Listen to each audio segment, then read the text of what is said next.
Ladies and gentlemen, can I please have your attention? I need all of you to stop what you're doing and listen. Loud, unfiltered, and live nationwide. It's the Alex Strouf Show, presented by Cream City Central. This is the year, even in a first-year system with Mike McCarthy, that Dallas has to win the NFC East. They have to. If Dallas doesn't win the NFC East this year, something is majorly wrong.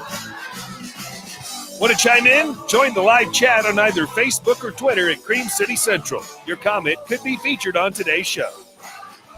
From the WWSP 90 FM studios in Stevens Point, Wisconsin, here's Alex Strouf. Here I am, and here we go. Back on a Tuesday, June 30th, the final day of June. This is the Alex Strouf Show, presented by Cream City Central. As always, alongside producer Kyle, I'm Alex Strouf. Kyle, how are we, my friend? Good to see you again. Yeah, I mean, we took the day off on Thursday. Yeah, so we might as well get into that because I never really explained what went on there. So I got news last Tuesday when we were doing our show, right before we did our show. You know this, but those watching, Kathleen, Brady, hello to you guys. Thanks for chiming in. Good to be with you both on the Facebook chat. It looks like we're also live on Periscope over on Twitter today as well. But anyway, so last Tuesday, right before we went live, I got news that I was in contact with, I don't know, maybe 2 or 3 or 4 or 5 people that have now tested positive for COVID. So of course, I start losing my, what. And so, marbles. So I took, and you and I talked on Thursday. Or no, I think I found out Wednesday that I knew this, but I knew there was one person on Tuesday. Wednesday, the number jumped up to 4 or 5. So I start freaking out. I didn't know that. So yeah. So we axed the show Thursday because I was just like, okay, I need to go figure out how to get tested. It worked out nicely because I got tested at 4:20 on Thursday, and that would have been halfway through our show. Yeah. So, but I came back negative, so I'm back in the studio, which I was not in last week or the week before. It's been a couple weeks since I've been here. But good to be back nonetheless, man. But no, you also got tested for COVID. I did, yep. Also negative. HIPAA. So sorry, I mean, there we go. Sorry That's for okay. intruding. But that's okay. But so that's where we're at. And so that's where we were Thursday. So we're back at it today. And we're going to do it big, man. We're going to do it big today. We've got Denton Day, my good friend from SB Nation Radio. He goes live tonight after our show's done. So he will be our encore, essentially. So he's kind enough to take a few minutes here later this hour to discuss all things NFL. And we'll do more NFL in hour 2 as Josh Amacher, the Packers editor of creamcitycentral.com, will jump in with us. Now, fun little announcement, as you heard from our friend Chad in the intro. You can chime in on Facebook. You can chime in Twitter. We can pull up your comments. All good and fun. New little element, though, to the Alex Strouf Show, which I'm thrilled about. This has been something I wanted to do since day one, and now it's being done. Phone number is now available. You can call in, and the phone lines are wide open. So feel free to give me a call. You have to get through me. You have to get through producer Kyle. Your comment is worthy enough of getting on the show. You have to get through me first. So if you want to chat with me, call the phone line, 877-8-STRO for 877-878-7683. You can see it below me there. It's almost like you have that phone line written on a piece of paper. I do, yeah. That's why I looked up. 877-8-STRO for 877-878-7683. We're going to dive into all things NFL here in a minute, but those phone lines are open, and producer Kyle will be patiently awaiting your phone calls. We also have a voicemail feature, so we'll have a couple of those next hour from the nice individuals that left us some voicemails. So we'll dive into those in the 4 o'clock hour. But for the 3 o'clock hour, we've got lots to get into. But Kyle, I want to tell you a story before we dive into Cam Newton signing with the Patriots.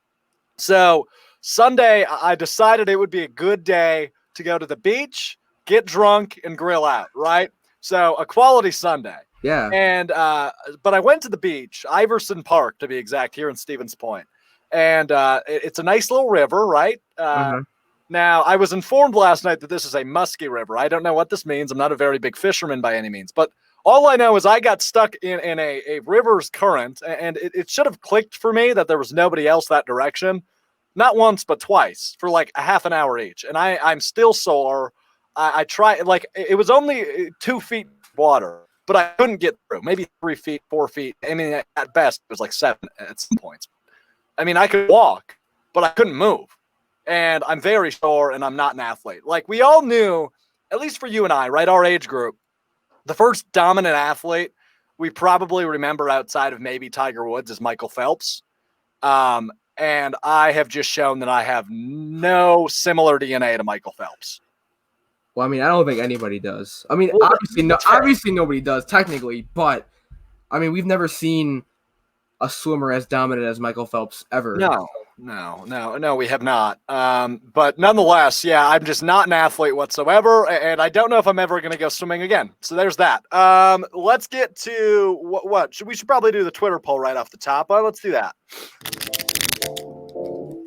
It's the Strouf Show Twitter question. Yes! Yes! Yes! Chime in on today's topic at Cream City Central on Twitter. So today's Strouf Show Twitter poll. How many games will the Bucs win in the restarted regular season? Now, obviously, 8 is the most you can win, and 17.7% of you thus far have gone that direction. You think they're going to go undefeated, which I think that's silly, but nonetheless, 21% say 7 of the 8 they're going to win. 51%, the hefty majority says they will win 6 games, go 6-2 in their final 8, and 9.7% say 5 or less. That poll is open until the end of the show at Cream City Central on Twitter if you want to go vote in that.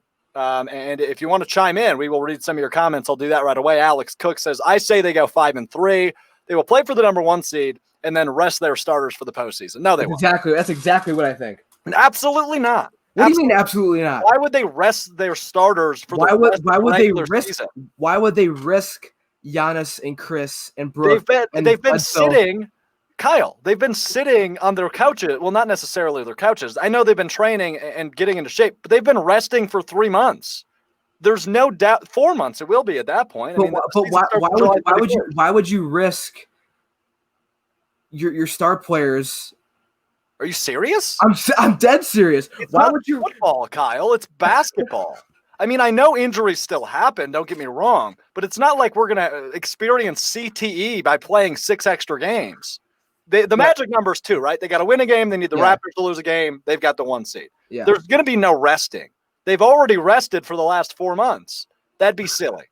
I just don't see why. I mean, because when you really think about it for the Bucs, these are glorified preseason games. Right. And I know that they still need, either to win 2 games or win 1 and have the Raptors lose 1. The Bucs are getting the 1 seed. The Raptors, I believe the Raptors have maybe the hardest schedule out of all the teams, or pretty far up there in terms of hardest schedule for all the teams that are playing in Orlando. Yeah. The Raptors are going to lose at least once. The Bucs are going to win at least once. The Bucs are not. You can never guarantee anything in life, but I can 99.9% guarantee the Bucs are getting the 1 seed. I just don't see the point. I understand you got to tune up and do all that stuff, but that's why they're practicing, and that's why they got all this other stuff going on. I would be shocked if Giannis and Chris and Brooke and Bledsoe, if they play all 8 games. They probably play. Okay. I would say 5-7. They got. Okay, that's better. If they take 1 game off, I'm good with it. And don't get me wrong. I mean, this is a fast-paced schedule, right? You only have 22 teams, so the Bucs play the 31st, which is opening night. They get a day off. They get the first off, then they're back in the second. Get the third off, they're back in the fourth. Get the 5th off, back in the 6th. Yeah, 7th off, they're playing 8. They're playing 8 games in like 3 weeks, so it's not even. They're 2 weeks. 2 weeks. 2 weeks flat. In fact, 14 days. There you go. 8 games in 14 days. Yeah. So, seeing them sit, 1-2 games, sure. But, win the East and then rest. They've already been resting. I think that'd be silly. You need to tune out. You need to get ready for the playoffs. I'd be surprised if they rest at all, truthfully. I would be surprised. Well, obviously, if they do play all 8 and nobody gets injured, hopefully, or nobody gets COVID. And that's a totally different conversation, but right. Obviously you hope for no injuries anyways, but I worry because they have been sitting for this amount of time, obviously your body, whatever. I'm not a health. It's just like the offseason though. Look at it. You get June to October, that's 4 months. That's typically I mean, at least if you're playing in the finals, that's typical. You get more. So this has been essentially an offseason of rest for these guys. I'd be shocked to see them sit. I'd be shocked.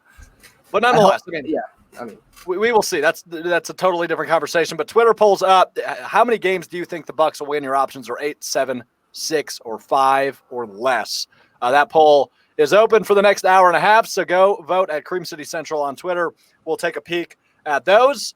And like I mentioned, phone lines are open. 877-8-STROUF, 877-878-7683. Kyle's standing by to take your calls.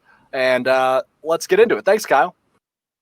So obviously you haven't been living under a rock since Sunday. You know the big sports headline, and you know the first thing I'm going to jump into today is Cam Newton, as the headline says underneath me, is a New England Patriot.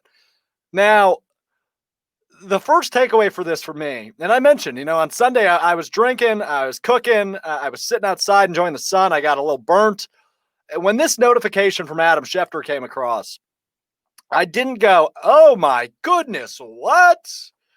And I don't think many of you did either. I think this was expected. We didn't know when it was going to happen, but the jokes of Cam Newton to the Patriots have been being made for the last, 4 months, 5 months, right? Probably 4.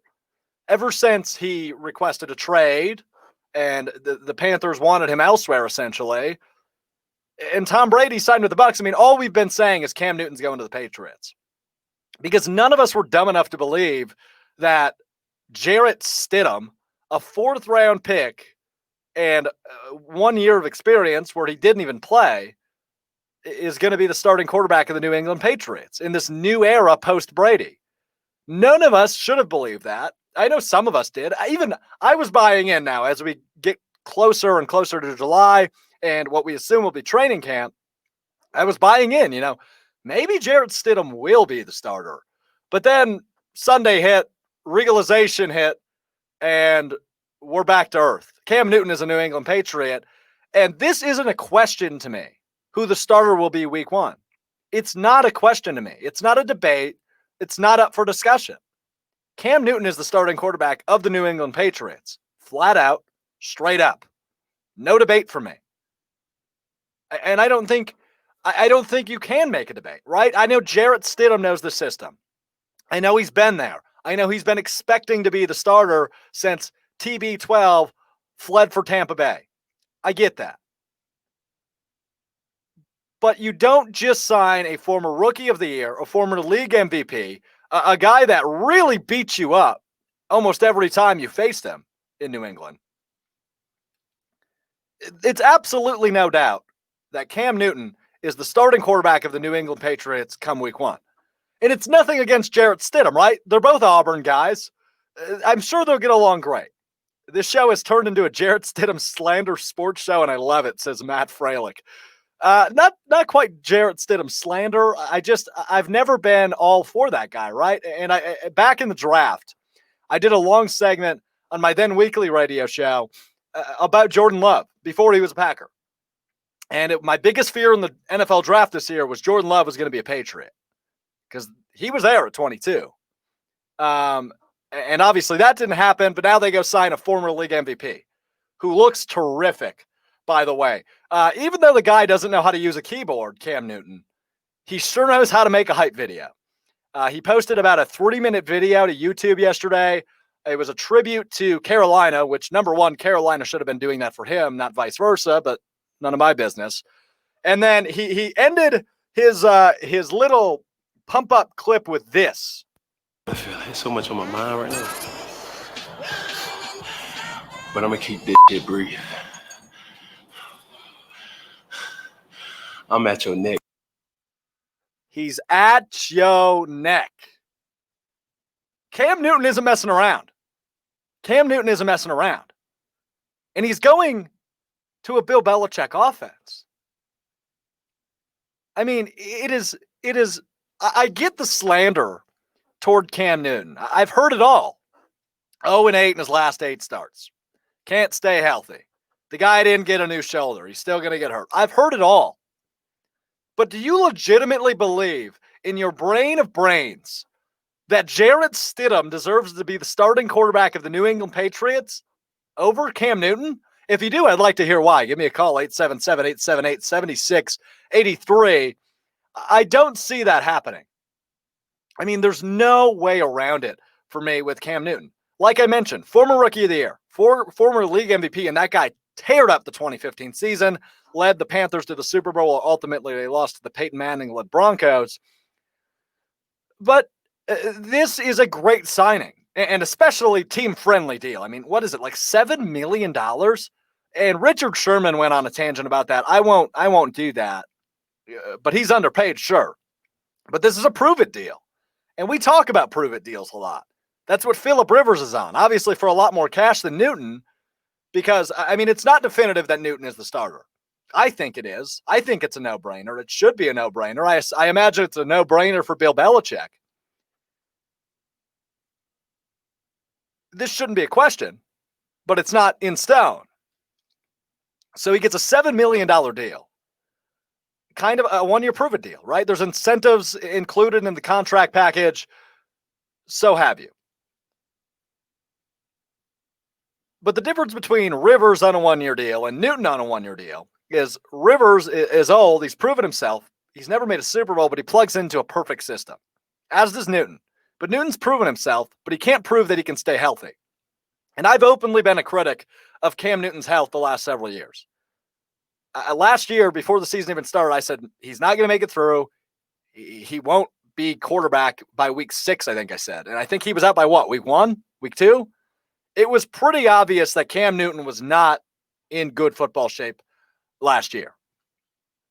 And now he's got a reconstructed shoulder. He's got a brand new offense. He's got the greatest coach of all time at his wing. So this is a really ideal situation for Cam Newton. I found an interesting soundbite while I was doing some research on this piece. We have to go back to September 27th of 2017 for the soundbite you're about to hear. This is Bill Belichick on mobile quarterbacks. The question was about Deshaun Watson and Cam Newton. And this is what Bill Belichick had to say back in 2017 about his new quarterback. Can throw, run, make good decisions, can be in a lot of, I mean, I would put Newton at the top of the list. Not saying that there aren't a lot of other good players that do that, but I would say of all the guys, you know, we play or have played recently in the last couple of years, I would definitely put him. He's the hardest guy to deal with. He makes good decisions. He can run. He's strong. He's hard to tackle. You know, he can do a lot of different things, beat in a lot of different ways. We saw that in the game down there in 13. So I would put him at the top of the list. Not saying the other guys aren't a problem, because they are, but you know, he'd be public enemy number 1. He's public enemy number 1. He's right at the top of the list. Bill Belichick. I can't do a Belichick impression by any means, but it's just such a Belichick answer. But you hear the praise, right? He can run. You can't tackle him. He's smart. He makes good decisions. Cam Newton can still do that. And the slander that we're seeing all over the cesspool we know as Twitter is he can't stay healthy. He's trash. He's a bum. None of those are true. Cam Newton is still a top 20 quarterback in the league, at least. And he absolutely has the ability to be a number 5 again, top 5 again. He absolutely can do that. I wrote an article, what was this now, 2 weeks ago for CreamCityCentral.com, ranking my top 20 quarterbacks of the season. He was an honorable mention because he was unsigned, but now that we know the fit, he's got to be in my top 20.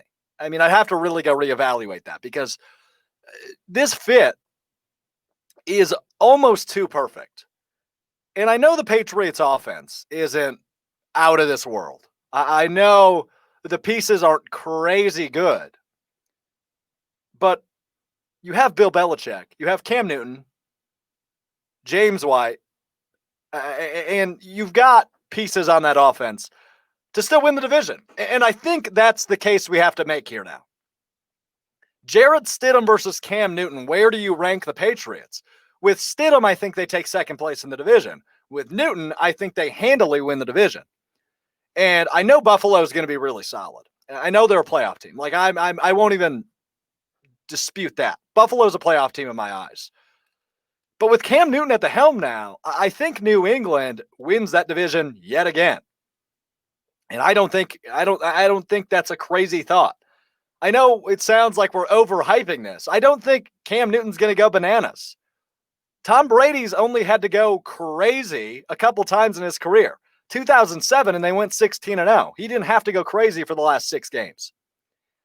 2015, he went nuts, and that was his last big season. But Cam Newton doesn't have to do MVP numbers to win 11, 12 games in the Patriot system. It's not that difficult. Producer Kyle wants to chime in, so we'll bring him in now. Oh, I would love to chime in. What's on your mind? I noticed that you said earlier how you were comparing Cam Newton to Philip Rivers, and obviously a weird comp, but yeah. The contract is more. Yeah, the contract, players, right? And I know you're talking about his money, and you talk about how Philip Rivers is more of an established guy. I have a little bit of an issue with that. Obviously, Philip Rivers has been in the league for a long time. Yeah. Since 2004.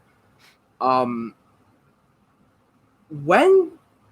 Now I know you'll be able to answer this question to me or for me. When has Philip Rivers made the Super Bowl? The answer's never. I already said. When has Philip Rivers won an MVP? Never. Well, when has Cam Newton made a Super Bowl? 2015. When has Cam Newton won an MVP? 2015. Now I understand that Philip Rivers has the better stats. He's been around for a long time. Yeah. But to say, I mean, I don't know if you were inferring it or not, to say that Cam Newton isn't established. No, that's not at all what I was saying. Okay, because at the very least, those guys are even. At the very least. No, I think Cam Newton's overall better than him, and I don't think that's. I just had to clear that up because I was a little concerned about that. So Newton played 2 games last year. He won his he lost his last 6 in 18, and his stats have obviously dramatically fallen since that MVP run in 15. But how I view quarterbacks is, and I think that was a really fair measuring stick. Take away their best season and take away their worst season. And that's kind of what you're getting. That's your solid sample size, right? So we take away that 15 year where he threw 35 touchdowns, which is nuts. Just 3,800 yards, though. And we take away what? Probably last year, right? He played 2 games. It just was not a good year for him. And if not, we can argue to take away 18. But since then, he's averaging about 3,600 yards, somewhere in the ballpark of 21 to 24 touchdown passes.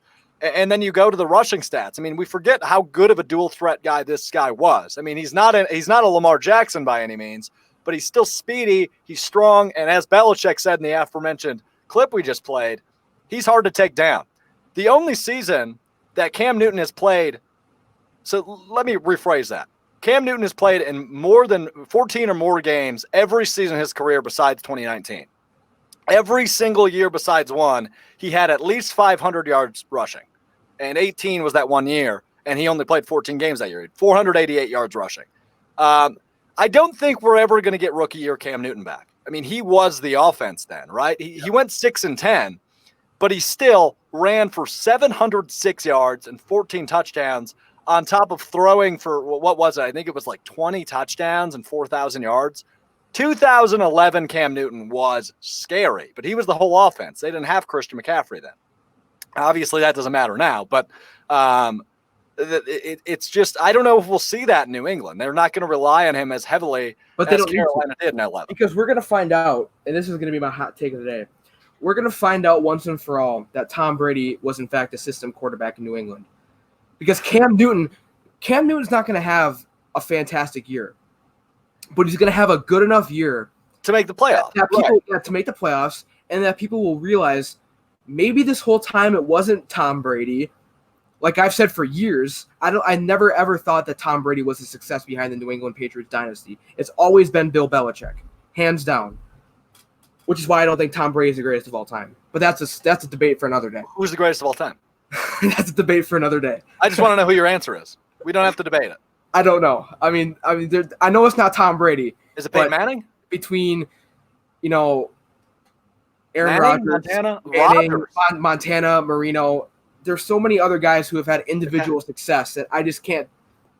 I think Rodgers is the most talented of all time, but I don't think he's the greatest because those words all get whatever. Yeah. Not important right now. But people are going to realize that Cam Newton will have a good enough 2020, whether it's in terms of wins, in terms of individual stats, probably a combination of both.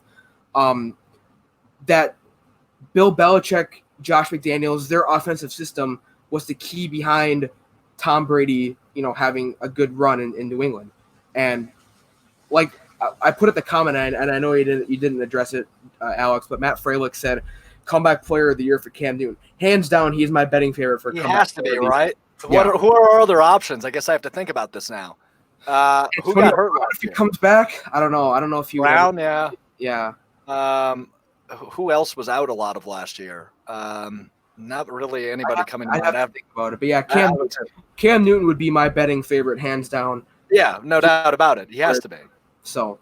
All right. Well, nonetheless, I mean, yeah. I mean, obviously he's going to flourish in the system, Kyle. I don't think that's a silly take at all. Tom Brady did as well, but Tom Brady's not a system quarterback, and that will be proven this year. I think he'll go into Bruce Arians' offense and be just fine. I don't know if the Bucs are a playoff team, and I don't think that falls on a 42-year-old Brady. But no, I don't think he's a system quarterback. I think that's a silly take. But yeah, we'll leave it at that for now. Well, let's go to break. Denton Day from SB Nation Radio will join me next. We're gonna continue this conversation because the guy knows everything NFL. He's in the nation's capital, and he will break it all down for us. So that Denton Day is next. This is the Alex Strouf Show, presented by Cream City Central.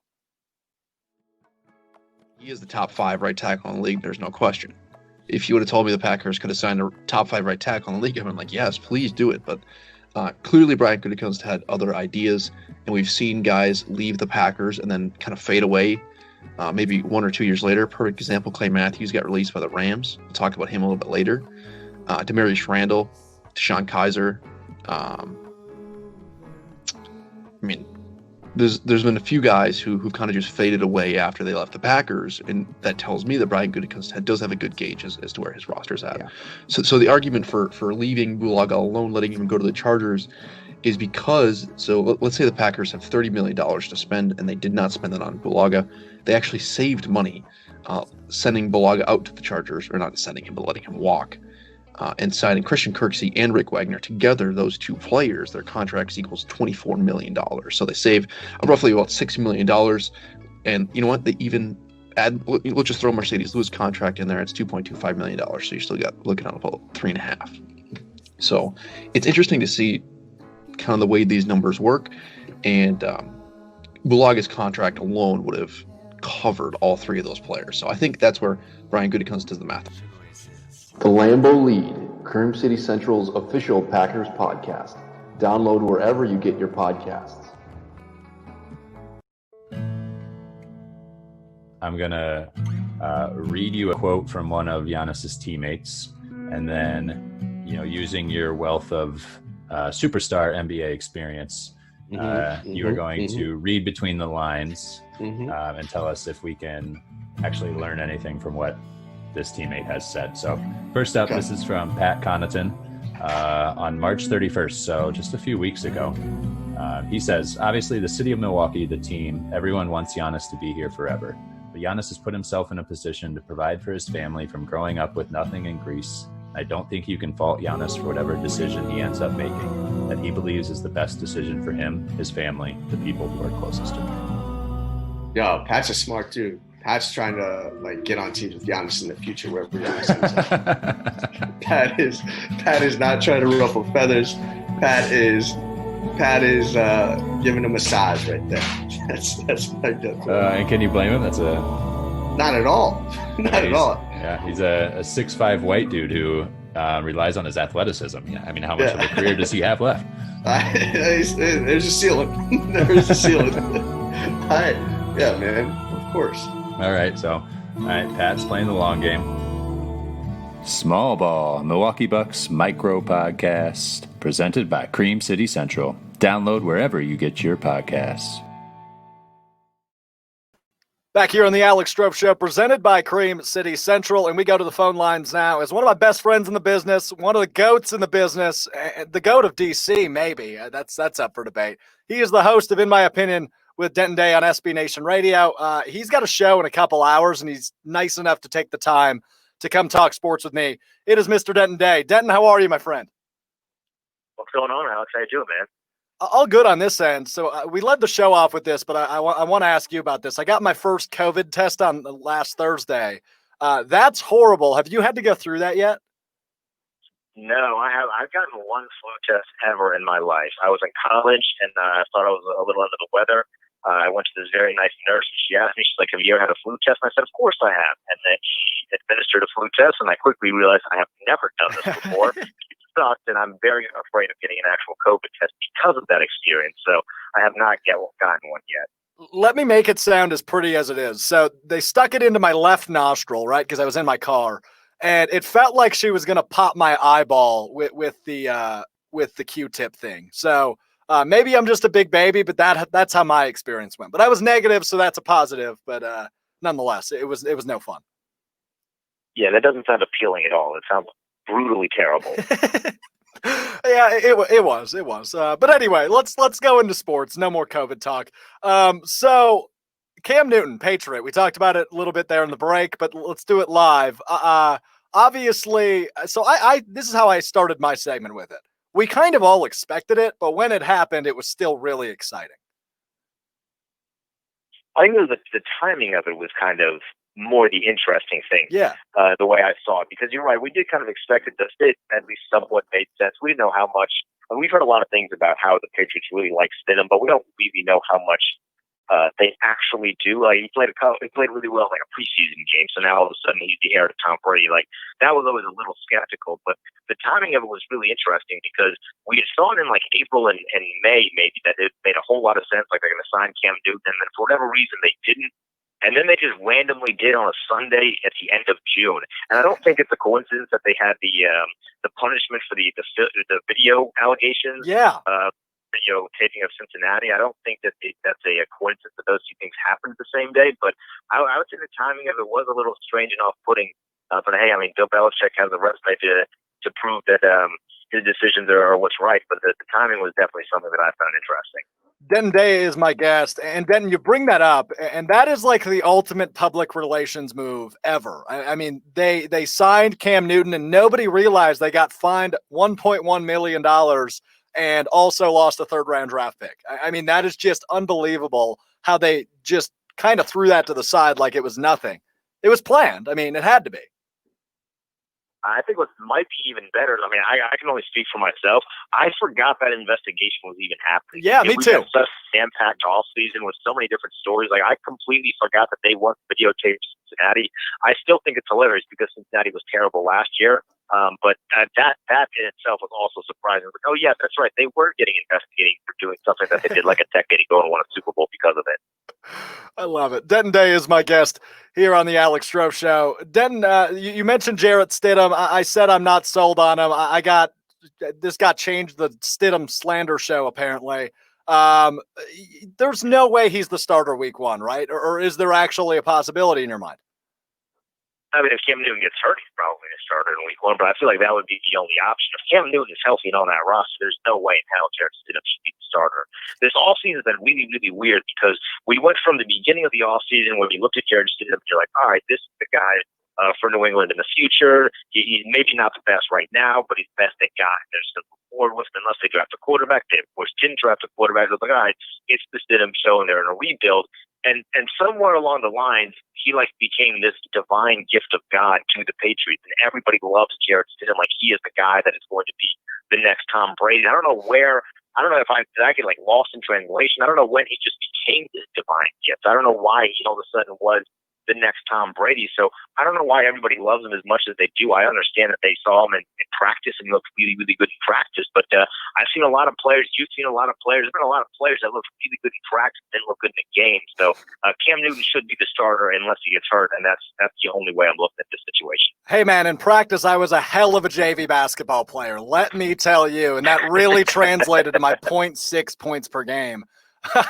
Denton Day is my guest at this time. So, final takeaway from this contract. I mean, he's only making $7 million. Do we really believe this was his only offer? I know the Browns were talking to him, didn't throw him an offer, and the Patriots get him on $7 million. That's insane to me. He's a former MVP. I guess it again just goes back to the timing. Like when he was released, we'd already kind of gone through a majority of the quarterback carousel.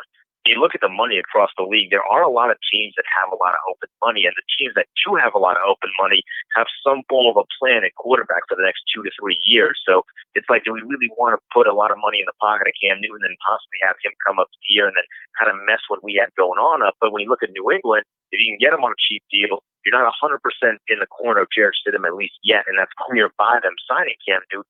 So it seems to make a whole lot of sense. I know there was some sort of talk between him and Cleveland. As fun as that would have been, it would have been an absolute nightmare for a guy like Baker Mayfield. And Kevin Stefanski has already come out and said, like, hey, I'm willing to bench Baker Mayfield, which is a crazy thing to say as a first-year head coach. But, I mean, kudos to you for being out there and speaking your mind in front of a microphone.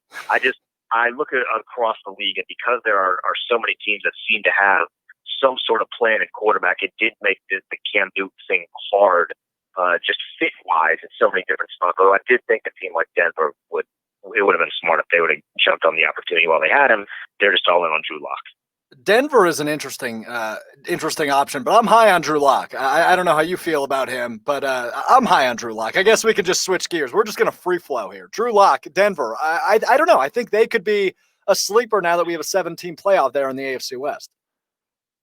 Oh, I'm right there with you. I think their offense is built to win. I mean, I look at Jerry Jeudy, and that dude he's so good. Yeah. I mean, he's so unbelievably good. And then they added KJ Hamler, too, later on in the draft. And then you had Melvin Gordon during the offseason. So that Denver offense is going to be really, really good. It is just depending on what are you going to get from Drew Lock. I don't hate Drew Lock by any stretch of the imagination.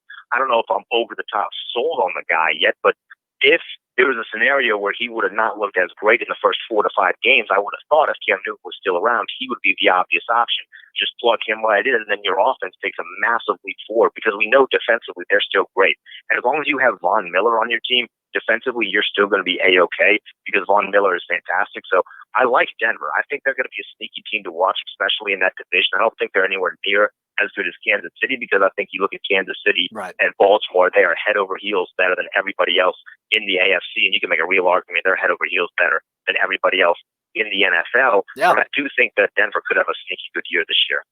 No, I think that's well said. Denton Day is my guest at Denton_Day on Twitter. He's the host of In My Opinion on SB Nation Radio. He was live in a couple hours, folks, so he's going to be our encore here after we get off the air. Denton, let's move to the NFC East. That's where you are. You're in D.C., but I want to ask you about a team you don't like so much. Dallas. Mike McCarthy's their head coach now. They've locked up Dak Prescott on that $31 million tender. Number one, holy smokes. But number two, they finally got it done. Are they the favorite in the NFC East this year? I would think on paper they should be, because on paper they were the favorite last year. I mean, again, you look at their offense, and they have all of the boxes checked. Their offensive line is good. They have their quarterback. Now they have 2 really, really good wide receivers. Last year they had Amari Cooper, and Amari Cooper was good. But you add CeeDee Lamb to that. CeeDee Lamb's going to be awesome. He was my favorite of the trio. You know, we had the trio of wide receivers in the draft with Ruggs and Jerry Jeudy and then CeeDee Lamb. I think I like CeeDee Lamb the best, just barely, out of all of those guys. So you add him to the fray, and then, of course, you have Ezekiel Elliott. So on paper, offensively, they should be one of the best, if not the best, in the NFC.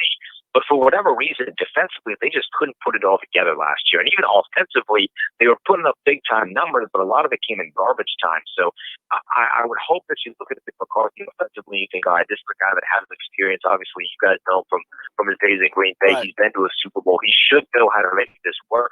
But I don't know what the leash on Mike McCarthy is.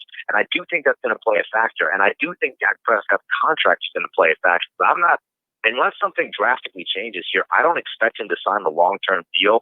And that gets annoying after a while. Like, he's going to constantly get these questions week after week after week, day after day after day. I mean, trust me, it happened to Kirk Cousins when he was here in D.C., and eventually that does become some form of distraction. They've really missed the mark when it comes to signing him to a long-term deal. They should have done it 2 years ago, or when they should have done it when we were having the conversation, is he worth $24 million? I mean, imagine how crazy that is now. Like, we're talking about, is he worth $40 million? But at one point it was 24. They didn't sign him then, so I think they missed the mark there. They have a short window. They have a really, really short window. I think it's this year and next year. Then after that, I don't know what this Dallas team becomes. Yeah, it's going to be interesting with all the money they've been throwing at those offensive pieces, but we will see. Let's go to DC, though. What do you make of Dwayne Haskins, Denton? I know I've asked you this question several times, but it's been a few months since the last time I asked you. So where do you stand now?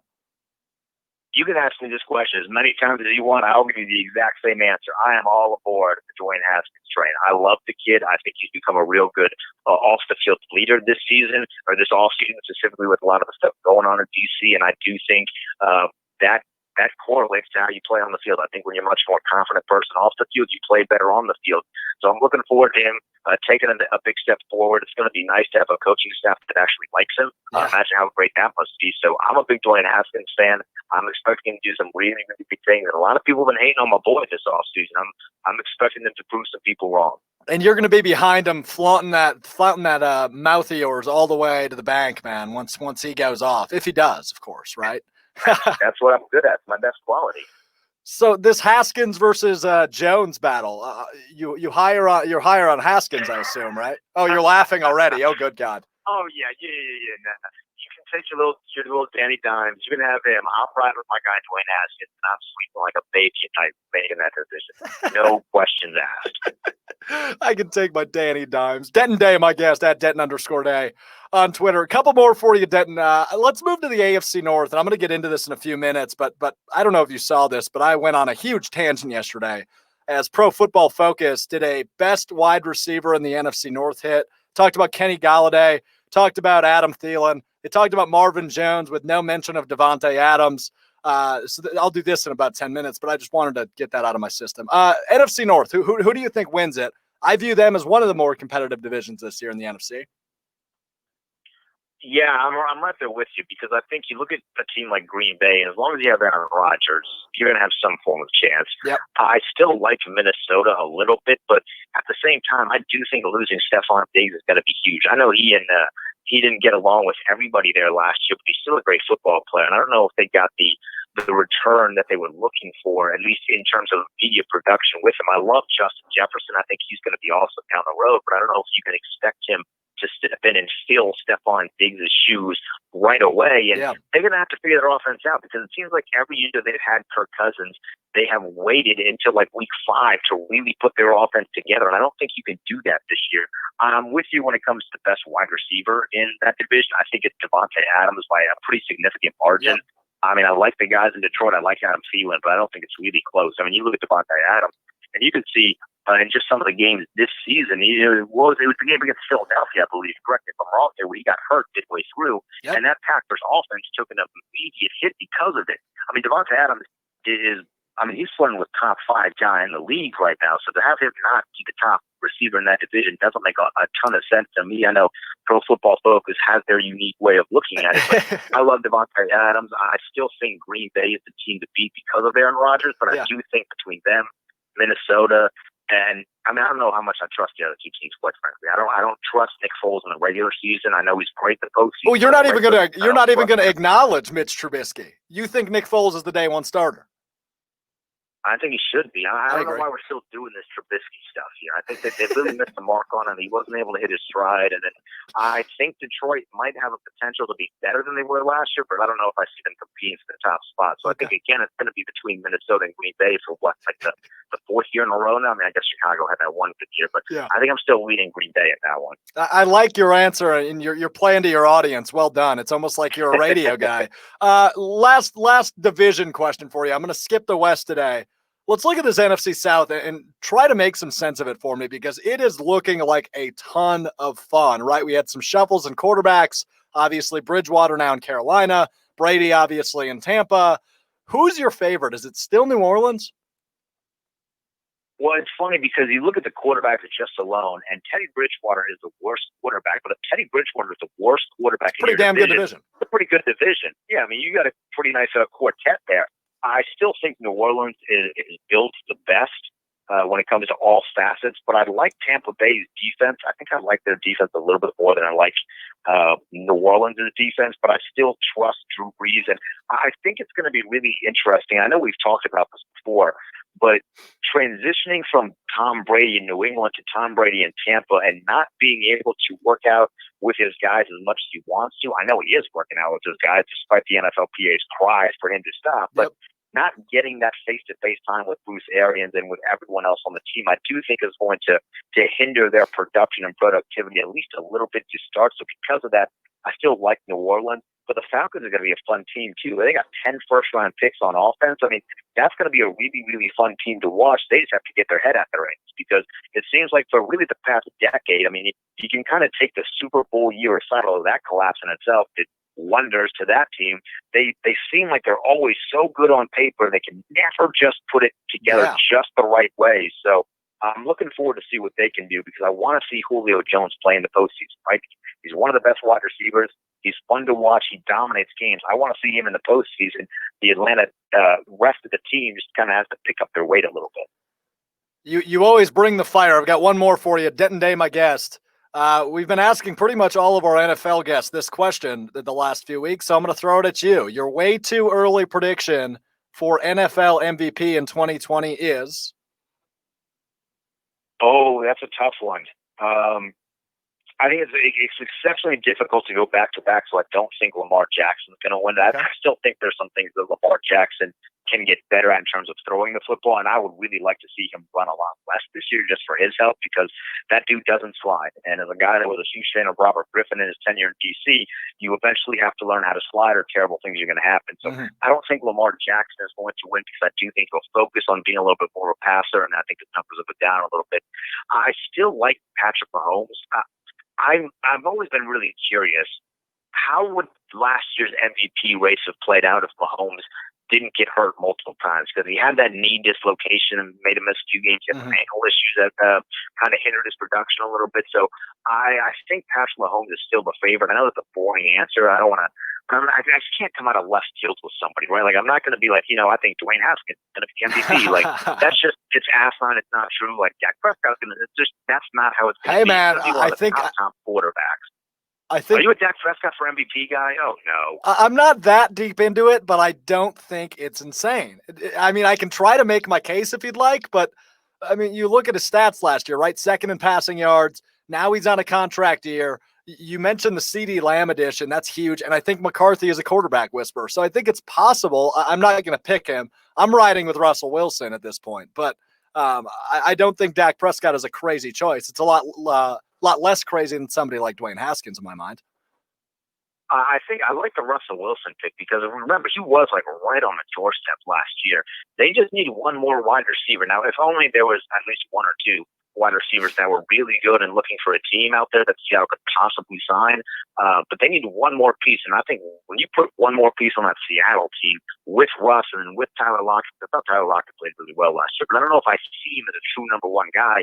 I think that team could be really dangerous. So I like the Russ pick. I like the Mahomes, but I think I'm still having to go with Patrick Mahomes here. Unless he gets hurt, the dude just is so unbelievably dominant. I don't see anyone else beating him out for that award. Yeah, he's a special breed, as are you, my friend. Really appreciate the time, Denton, and we'll do it again soon, all right? Always a pleasure, Alex. Thanks for having me. That's Denton Day, host of In My Opinion with Denton Day on SB Nation Radio. Stopping by to do a little NFL chatter for about 20 minutes. I mean, listen, you heard that guy. He just knows Green Bay. He's just throwing out things that happened in a Green Bay Packers game last year, and he lives in D.C. Like, come on, dude.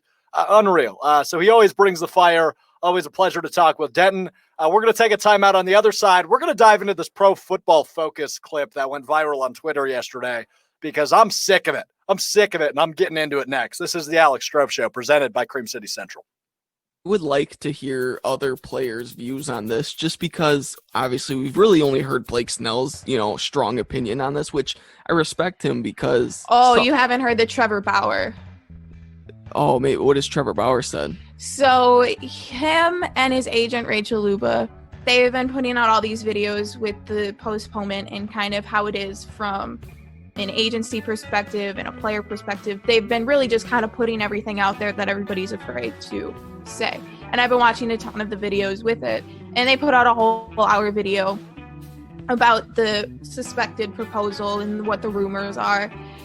And one of the things that made me laugh so hard, and he talked about it, and he's pretty much on the same page as Blake Snell from the aspect of we already agreed to something, and the MLB is basically stepping back and saying, maybe not, maybe we can't do that, which is, I think, what's getting the players the most.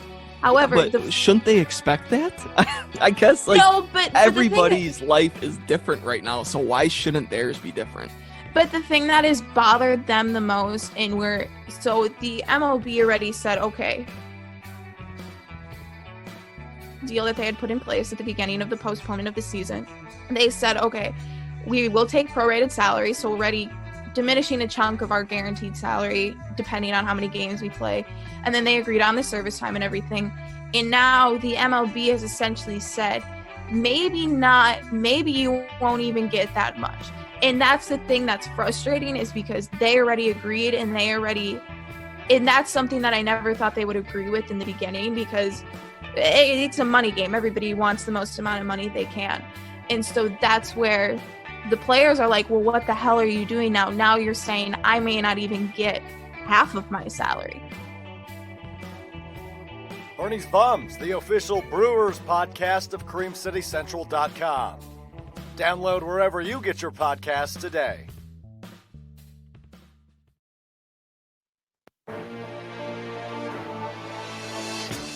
If you were drafting receivers from this division, would you take Kenny Golladay first? I would. Would you guys? Yes.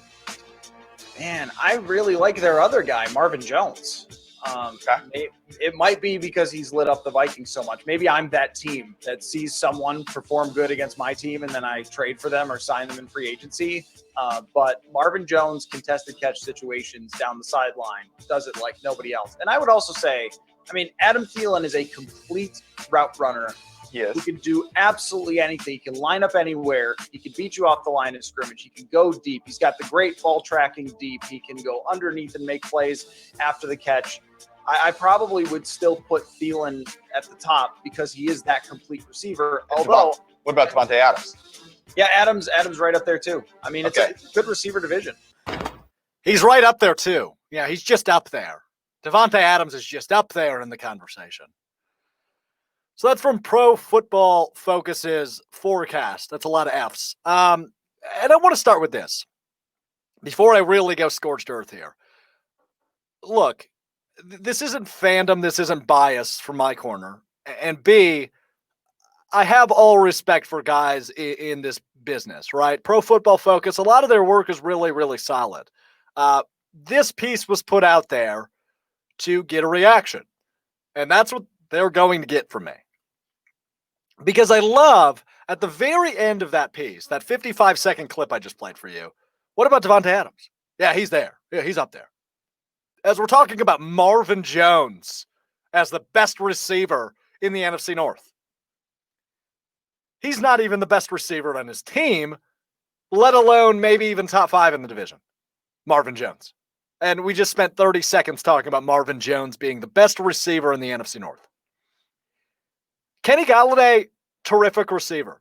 And I think Matt Stafford and him are going to have a huge year. I really do. And Golladay had a huge year last year. I think he was close to 1,200 yards, somewhere in the ballpark of like 15 touchdowns. He had a huge year. And Kenny Golladay is a really good receiver. But he is not anywhere near Davante Adams. And neither is Adam Thielen, right? Denton said it really well. Davante Adams is flirting with top 5 status, whereas these guys are maybe in the top 10 ballpark. And they said it in the clip. You know, this is a wide receiver heavy division. Sure, it is. But Davante Adams is the best receiver hands down, and there's no absolute question about that. We can get all the evidence you want in your Pro Football Focus talk. We can get it in statistical talk. We can get it in game film. We can get it wherever you want. I will prove to you that Davante Adams is the best receiver in the NFC North right now as it stands. And I know this is a fantasy football talk, right? In my fantasy drafts is how it was led off. I would take Kenny Golladay first of all these receivers. And I wouldn't. And I don't think I'd shame you because I think Golladay will be picked in the same ballpark as Davante Adams. But for me, it's not close. It shouldn't be close. It shouldn't even be a conversation. And the guy who you barely heard from there, the second guy to speak, he just said the word yes. His name's Eric. He's a data analyst at Pro Football Focus. He has not responded to all 4 of my interview requests. So apparently he did not want to step in here and discuss why he just no doubt agreed that Kenny Golladay was the top receiver in the NFC North. Because first off, he's not. And I mean, it's just, It's unbelievable to me. And then he tried to, these guys tried to back it up after they were just getting pooped on in their Twitter mentions, right? He tried to back it up with stats. But the biggest stat that you have to throw out there is Kenny Golladay played 16 games in 2019. Davante Adams played 12. He was only behind him by 200 yards. There was a big touchdown difference. I think Golladay had 15 and Adams had 9. But there was only a 200-yard difference, and Adams played 4 less games. I mean, it just shows how big of a role, A, Adams plays in the Packers offense, and B, how damn good he is. It's as flat put as that. Davante Adams is a top 5 receiver, if not top 6 receiver in the NFL, let alone the best receiver in the NFC North. Producer Kyle. Historically, now, like you said before, you got to give respect where respect is due. These guys have made it in the business. And most of their content's solid. Yeah, it is. I've watched it before, but these guys have historically been anti-Packers. And this goes back, I remember last year there was some criticism. I'm not exactly sure what it was. Right before when the Packers and Vikings played each other for the NFC North championship on that Monday Night Football game, I remember there was some stuff had come out from these same guys. And can you play the clip again if you're able to? Yeah, just give me and I'll tell you when to stop, because there's a certain point in the clip that I want our fans to hear. Okay. If you were drafting receivers from this division, would you take Kenny Golladay first? I would. Would you guys? Yes. Man, I really like their other guy, Marvin Jones. I hate that take. That's how I want to go with you. So much. Maybe I'm that team that sees someone perform good against my team, and then I trade for them or sign them in free agency. But Marvin Jones, contested catch situations. So Alex, can you stop the article? Sorry, I didn't. Yeah. Hear you. Go ahead. So the guy says, I don't know which guy it is specifically, comes out and says, I don't like it when guys, or like he respects a guy like Kenny Golladay, I guess in this case Marvin Jones, when he comes out and he torches his own team. That guy is a Vikings fan. Yep, Vikings fan. I don't know any non-Vikings person, or any non-Vikings fan, I should say, that thinks that Kenny Golladay is better than Davante Adams. No. Now, I get people who have argued Adam Thielen and Davante and Stephon Diggs. Obviously, Stephon Diggs is not in Minnesota anymore. Right. But Kenny Golladay has torched the Packers a lot. He was huge in both games last year. I was at the Monday night one. Yeah. Yeah. And I still don't think, with Stephon Diggs gone now, Kenny Golladay probably gets into the top 3. Okay. Before I would say it was Davante Adams, Stephon Diggs, Adam Thielen, 1, 2, 3. Sure. Now it's Davante Adams, Adam Thielen, Kenny Golladay. See, I would even put Golladay. Golladay at 2. You would put Golladay at 2? Okay. I still think you could even argue, because obviously Golladay has increased his stats every year he's played. So are you? I guess I'd rather. I want to clarify. Are you arguing this from a fantasy football angle, or are you arguing this from just an overall angle? I'm arguing this just from an overall angle. Obviously, in fantasy. Are we going with the fantasy perspective here? I think we probably should. Okay. We don't have to. I mean, obviously, both ways I look at it, Davante Adams is above anybody else. Number one, he's the most consistent. I mean, other than maybe like Julio Jones, he's probably the most consistent guy in as terms of wide receiver in the league. Michael Thomas has been the most consistent wide receiver over the last 3 years. It's not even a debate. All right, fine. But I mean, he's still top 5. I'm with you. I think you can throw Hopkins in there too, but I still think he's top 5. I'm with you 100%. But I mean, I just don't get the hate. Like, why? I mean, the very last part of that video, oh yeah, Davante Adams too. Like, really, do you guys not recognize how good Davante Adams is? I mean, he torches the Vikings every year. The guy talks about how Marvin Jones torches the Vikings all the time. You should be talking about Davante Adams torching the Vikings all the time. You get the joke about roads being closed. Well, roads are open when the Packers play the Minnesota Vikings. Well, I made the thread about this before we have to jump to a break. In my thread of tweets, I went, like I said, I just went scorched earth on this clip yesterday. The last thing I said was I truthfully believe these guys just forgot the Packers were in the NFC North until 55 seconds into their. That's the only thing I can think of because I just don't get it. I don't either. Yeah, I don't either. I don't want to have a brain aneurysm over this. So a brainurism, I like that. Brain aneurysm. Sorry. Oh, okay. I thought you were combining them. That was good. Let's jump to break. Hour 2 on the other side. We've got a lot of stuff to dive into yet. This is the Alex Strouf Show presented. Easy for you to say. Presented by Cream City Central. We'll be right back. You look at teams like the 49ers, and they literally did a 180 in terms of performance and their ability to just beat the crap out of teams. And then you go, okay, well, why shouldn't I expect that from my team? And I didn't expect that from the Packers this year. I really didn't. Now, of course, we all have high expectations for next season. I think there's always been a sense of high expectation as a fan. Even last year when we came off of the 7-9 season when Rodgers was out half the year, the feeling was, oh, Rodgers is back. We should do better. That clearly just wasn't the case. There's always going to be a high level of expectation when you're the Green Bay Packers, just because of the history. There's a winning culture in this area. And LaFleur knew that too coming into his job. He knew that he had to, be successful right away. Not necessarily saying he had a short leash, but knowing that if he's not successful, he won't make it out of his first contract. So I think he accomplished that with flying colors. 13-3, you'll take that every year. Obviously, you want it to end with a Super Bowl, but 13-3 is not something to look past. It's a big deal when you win 75% of your games. That was a short clip from the Lambeau Lead, Cream City Central's only Packers podcast. Make sure to check it out today.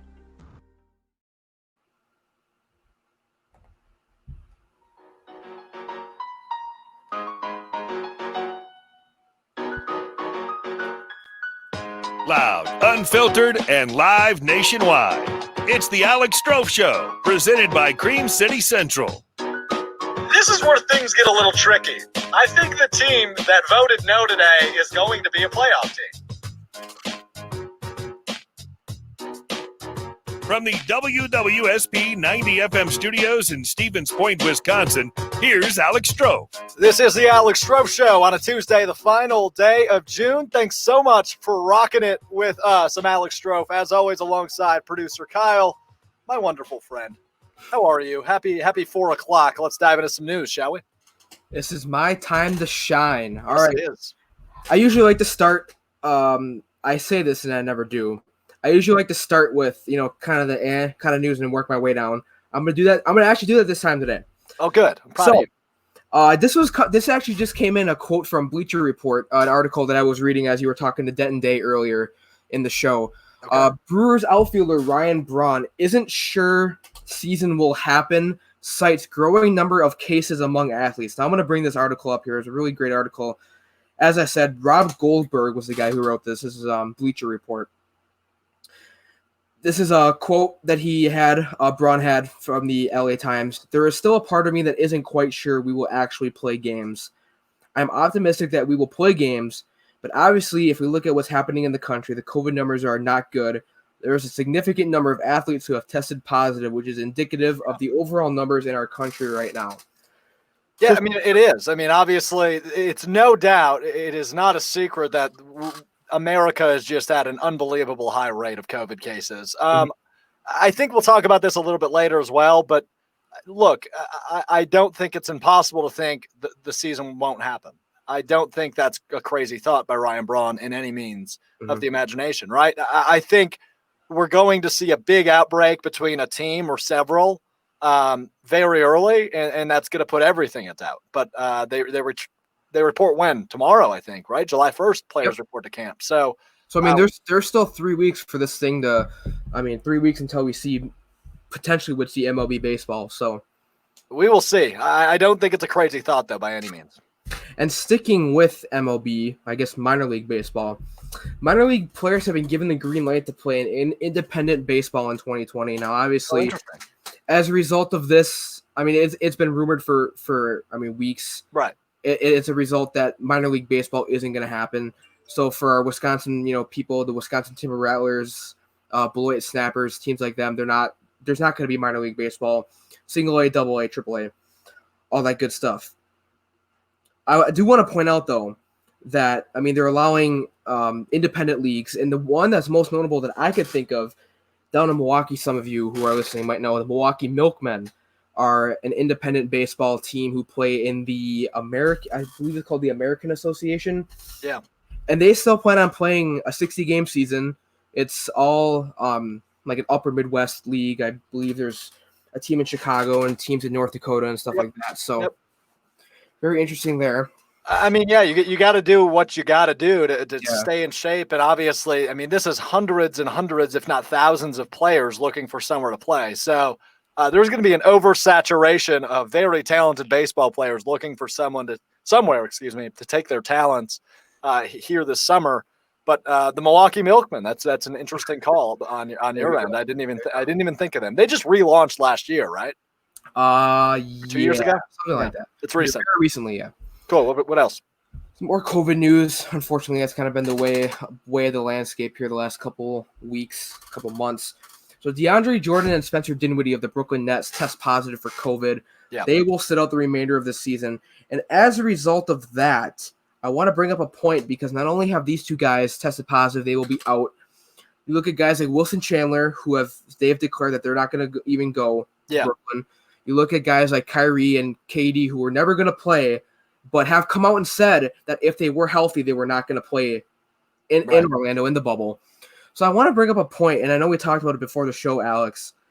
Does this could possibly mean, I mean, you're looking at the 5 best players arguably on the Nets roster not playing. Right. Is there a chance? Now, I know that the Nets I believe they're 6 games. Yeah, they've got a huge lead. They got a huge lead. Is there a chance, though, that the Nets, maybe they don't win a game in Orlando and maybe they somehow drop out and don't even make the playoffs? Because we've talked about, obviously the Magic and the Wizards are behind them.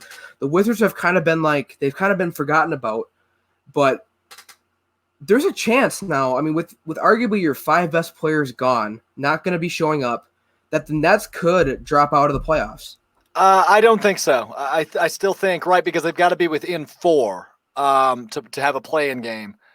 It's possible, but I guess we'll see what Washington does. Obviously, Bradley Beal is a guy that can turn it on and pour in 50 buckets or whatever in a night, or 50 points, excuse me. It's possible, but I really don't think it's likely still. With only 8 games remaining, I still think Joe Harris and company can pull it together. I'm not too concerned about Brooklyn, and I'm not very high on Washington. So there's a potential of a play-in game, but I still think Brooklyn wins that series even without all these guys. It's a good point. I also could see them, even dropping to the 8 seed, and then we see a Bucks-Nets opening series. Because the Bucks, as we said already, the Bucks are gonna get the 1 seed. Just about guaranteed. They got to win. Yeah. So haven't heard this name in a while. Johnny Manziel. Oh, yeah. Remember the name Johnny Football? Of course I do. I have a jersey. You have his jersey. I have the Browns jersey, yeah. That's something, I have to say. Yeah. He says his football career is in the past. And this time around when Johnny Football came into the league, 2014, that was really when I started, looking at college, being more, known about college prospects coming into the NFL. And Johnny Football was one of my favorite quarterbacks watching in college. I mean, he wasn't necessarily the best. I mean, obviously, he won Heisman, but he's not one of the best I've seen play. in college, but he was so exciting whenever you watched him play. Oh yeah, I mean he's one of the all-time greats at the college level. I mean that guy was crazy at A&M, but it just didn't convert, and obviously not great lifestyle choices while in the league. And he tried to get back into it with the CFL, right? He flirted around the CFL for a while. He wasn't very good over there, and then that was all she wrote. Well, he was actually banned from playing in the CFL. He spent some time with the Hamilton Tiger Cats, which is where he was most known for in the CFL. Didn't he fumble on like his first possession though, or throw a pick on his first Something pass? like that. It didn't go well. Hold on, Kyle. Sorry to interrupt, but the press release just got sent out from the Wisconsin Timber Rattlers. The 2020 I just saw. season. Yeah, that's about what I was going to say too. So yeah, I got it. So bringing that back, minor league baseball is officially suspended its season, which sucks. I was supposed to work for the Wisconsin Timber Rattlers over the summer. Obviously not anymore. So that's okay. Sorry, Kyle. Just got of the way the land is, but yeah. Just go to the booyah, man. Just go to the booyah. All right, that all you got? A little bit more about Johnny Manziel. Oh, here. You got more. He did actually end his last time he played football in a professional setting was with the Memphis Express of the AAF. He played a couple drives, and it was actually the very last broadcasted game of the AAF. Yeah, last year. So there you go. That's what I got for not all the headlines. I got a couple more here. I got one more. Kind of leaving off on a high note here. Oh boy. Trailblazers star Damian Lillard announced his NBA 2K21 cover athlete. He is one of 3 that will be announced. Obviously, they announced the a teaser, a promo with Zion Williamson. I thought Zion was on the cover. Yeah, I figured maybe he still could be, right? Because they've only announced one. I would hope that Kobe gets like a legend cover. Yeah. I would really be shocked if Kobe didn't get a legend cover. But I do want to bring up, I do have a picture of the Damian Lillard cover here. Oh yeah, pull it up. So there you go. Man, he looks fierce. Dollar Dame, baby. That's a good choice. I mean, obviously we saw what he did in the playoffs last year. He's a bona fide superstar. And the Blazers are going to try to push it their way to the playoffs here, as they are in the 9 seed in the West. But we will see, man. I don't think they get in. I think Memphis has it, but I guess we will see. John Morant. Yeah. That's all I got for headlines. So there you go. Cool. Thank you, Kyle. That is the news with Kyle. I want to remind you, phone lines are wide open. You have a straight pass to me if you've got something on your mind, whether it be a headline, whether it be something we covered in hour 1, whether it be something we haven't even talked about yet. Anything on your mind, feel free to give us a call. Phone lines are wide open, 877-8-STROFE, 877-878-7683. If you didn't catch that, it's scrolling across the bottom line if you have me popped in the background or you have the video up. But next, I want to get into something that I never thought I'd rattle off, and that is that Brett Favre spoke to TMZ earlier this week. I never thought I'd say those words.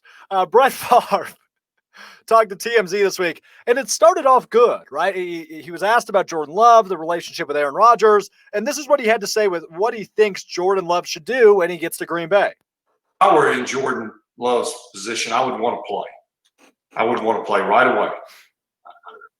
The reality is you're not going to play unless Aaron gets hurt. God forbid he gets hurt. So use that. Watch firsthand in meetings, practice, and obviously games, how he works, how he plays, how he calls plays, how he encourages. Soak it all in. Soak it all in, says number 4. And rightfully so, right? That's a good quote, Brett. That is a good thing to say. Go soak it all in, learn behind one of the best ever, and do what Aaron did. And okay, I'm good with that so far. Good thing to say, Brett. And then Brett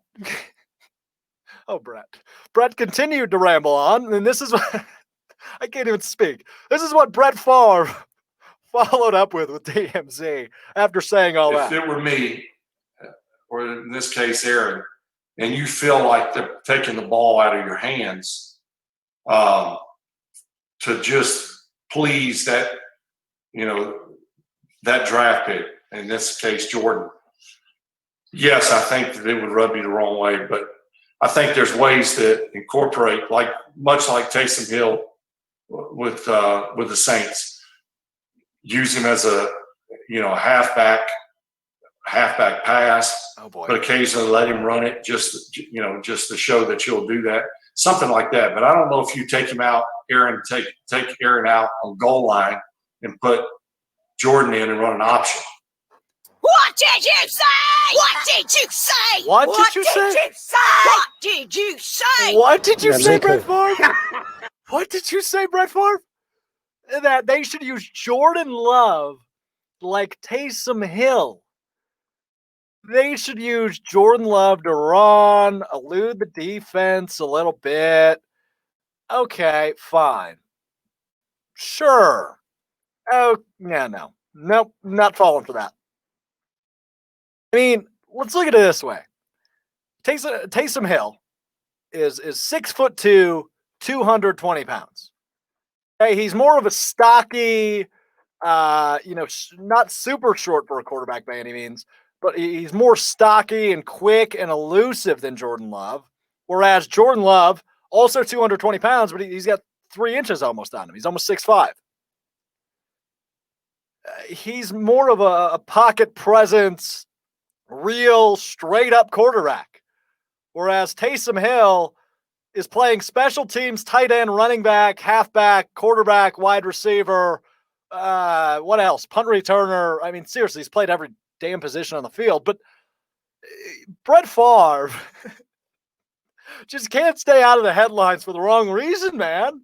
What is with Brett Favre making headlines that just make him look like he's lost his mental? I mean, use Jordan Love like Taysom Hill after he just got done saying, yeah, it would rub me the wrong way if I was Aaron and they're taking snaps away from me at 38 years old, 39 years old, to please a first-round draft pick. Yeah, that pissed me off too, Brett.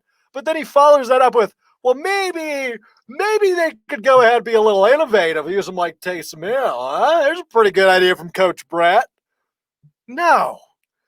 The Packers had Taysom Hill first off. They never did that. More teams are going to try that Taysom Hill method. I don't think it'll work for most of them because Taysom Hill is a very special breed. That's not saying Jordan Love isn't capable of being a scrambler, an effective rusher by any means. It just means he's not freaking Taysom Hill. And Brett Favre knows that, but he still wants to make it seem like he knows what's best. He knows what the best situation would be, even though he flip-flopped 3 times in that 1-minute clip I just played. Yeah, it would rub me the wrong way if Jordan Love was taking snaps away from me if I was Aaron, but maybe we'll throw a halfback pass in there. Let's get creative. Mississippi high school football style, baby. I mean, come on, Brett. TMZ? Why do you got to stoop that low? Nothing against TMZ, but come on, Brett. Come on, Brett. One more time. What did you say? What did you say? What did you say? What did you say? What did you say, Brett Favre? Gotta use them. Oh, my goodness. Unbelievable. That is some fun stuff. Okay, so phone line's still open. 877-8-STRO for 877-878. Since I have the power, I'm going to bring myself in. Oh, hi. This is why I actually have my not my Favre jersey, actually, but a Favre jersey nonetheless hanging up today. Just because, Brett, what are you doing, buddy? Now, they have since deleted the tweet.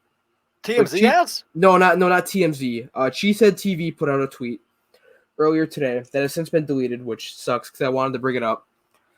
So I'm going to have to ad-lib it here.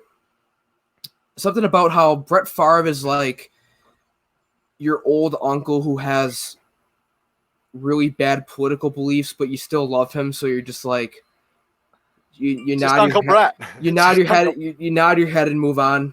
Right. I mean, he's my favorite football player of all time, Brett Favre is. I mean, it's not even close for me. Brett Favre is by far the guy that got me interested in football, the reason I love football.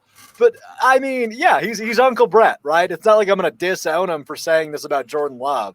But I've got to play the what did you say soundbite a few times because what the hell did he just say?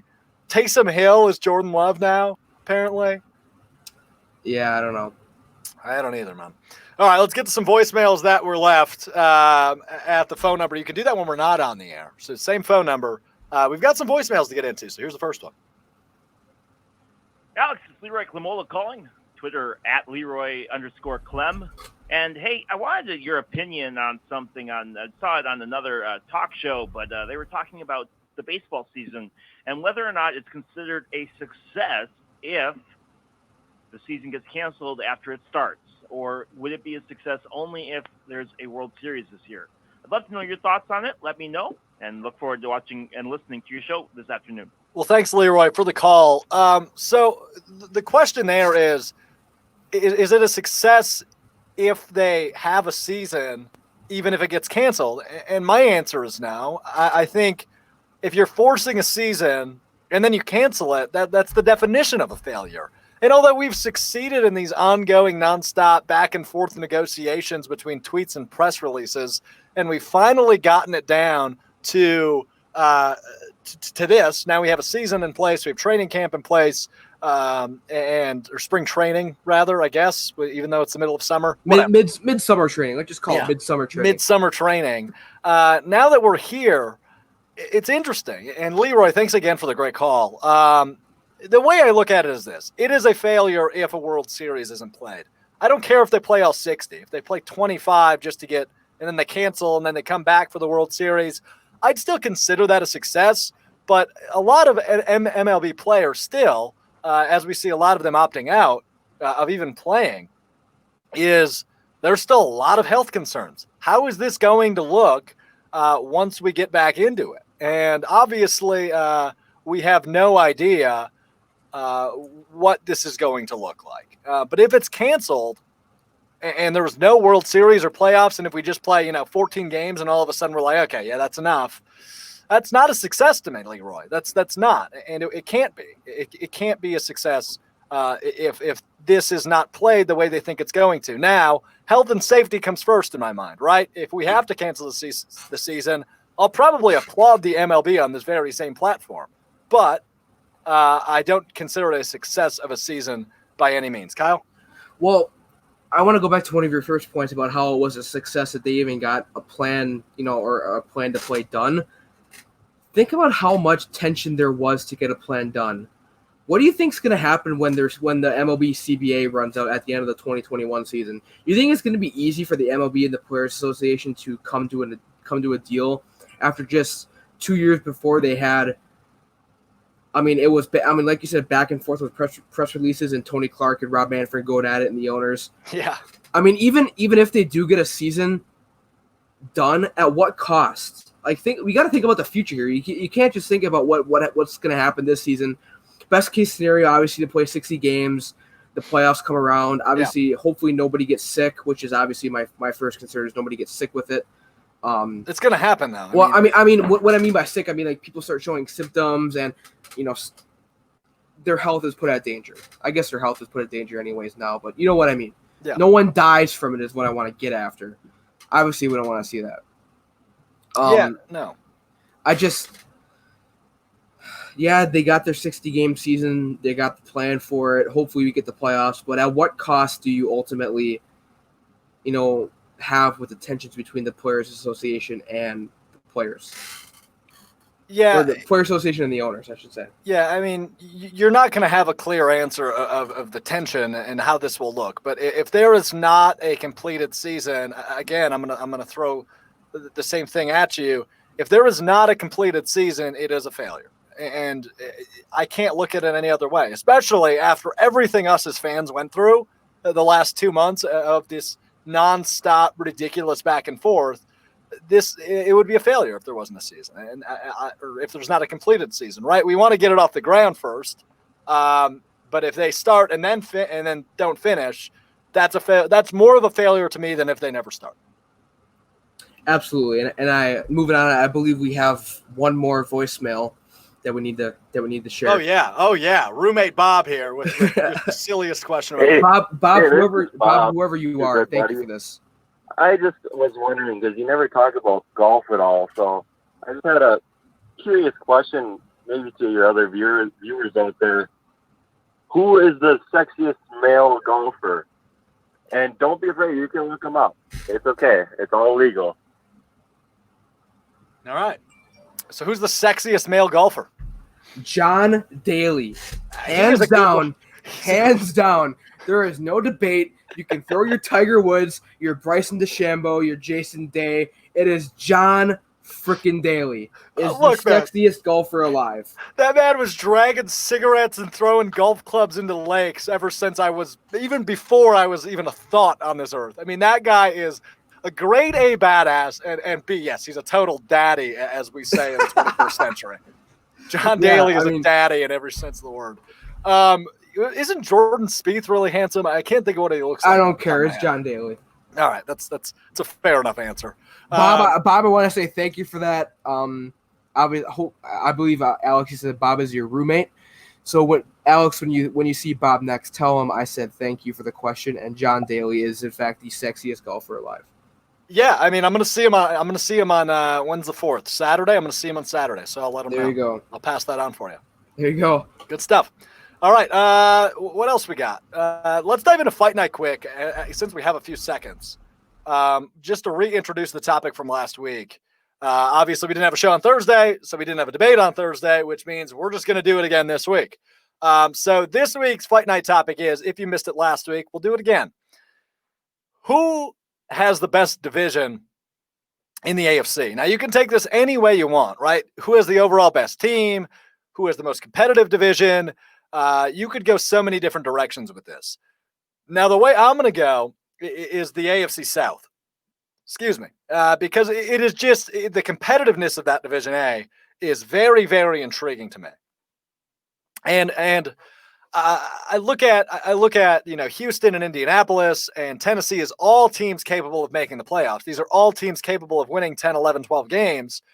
Where Jacksonville probably not, right? I'm not that confident in Gardner Minshew, although he has the greatest stash there is. Man, we should be talking about sexy quarterbacks because Gardner Minshew would be the top of that list. But nonetheless, there's 3 teams in the AFC South that I think could absolutely make the playoffs. And I don't think I can say that about any other division. Maybe the AFC North, if you want to make the case for Cleveland and Pittsburgh, as well as Baltimore, obviously. But I can't make that case in the East. Bills and Pats is all I can make the case for. I cannot make the case for the Jets and Dolphins like I haven't been able to since 1994. The AFC West, the Chiefs obviously are very good. We talked about the Broncos with Denton earlier. I'm high on them. I think they have playoff potential, but I don't feel that way about Las Vegas, and I don't feel that way about the Chargers because that team is just really confusing to me, and they lost way too many key pieces. Still got a solid defense. But I'm going to go with the AFC South. I think that is clearly the best, at least most competitive division in the AFC to me. I know producer Kyle last week, he went on a long spiel about the AFC West. He's got hopes in Las Vegas with their big move. But look, Las Vegas isn't even confident in their quarterback nor their head coach as they go into year 3 of Gruden. So I'm not sold on them. I can make the case for Denver. Obviously, Kansas City and Baltimore are the 2 best teams in the AFC, and I don't see that changing this year. But we will see. So I say the AFC South is the best division in the AFC. You can reply live right now in the comments section. Those will count as an entry. You can also leave a voicemail on our phone number, 877-878-7683, anytime between now and Thursday morning.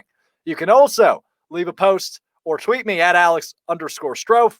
You can do any of it. Just give me your take, and you're entered, and you will be thrown into consideration, and producer Kyle will pick whoever wants to come on with me on Thursday and discuss this a little bit more at length, maybe debate it a little bit if you're really passionate. So we will do that on Thursday, and we will do that full debate then. So that is this week's Fight Night topic. Again, you can chime in whenever, wherever, and you will be entered, and I look forward to whoever comes on here on Thursday to discuss that with. We are going to take a timeout. On the other side is Josh Amacher, the editor, Packers editor of CreamCityCentral.com, joins me to talk all things Packers. This is the Alex Strouf Show, presented by Cream City Central. Talking MLB proposal for the 2020 season. Dude, I am so fired up about this. Like, I have gone on so many rants to the people around me who couldn't care less about it, but this whole thing has just got me in a tizzy. So for the people that don't know, maybe me, how about you give us some of the details about what they proposed? Okay. So I'll lay down kind of, this is what we know or is rumored to be on the proposal. obviously stuff hasn't officially been said, but the 4 main things that I've heard at least are to be an 82-game season, the playoffs would be expanded, there'd be the universal DH, and then the 50-50 revenue split. And so I guess we can kind of go down the lines. 82 games, it makes sense. So if we start on July 4th, it will just, and the other thing that I forgot to write down is it'll most likely be like region play. So you'll be playing only your division and then maybe interleague games with the division in your region. So like the AL Central would play the Brewers, if that makes sense. Yeah, it's tough because it definitely makes you feel like the season would have an asterisk next to it. I think it would inevitably. I mean, it is a shortened season. Any shortened season is going to have an asterisk next to it, and much less the circumstances around it. Like, this season will be talked about for years if it does go through, which, to be honest, I don't know if it will. But Bernie's Bums, the official Brewers podcast of CreamCityCentral.com. Download wherever you get your podcasts today.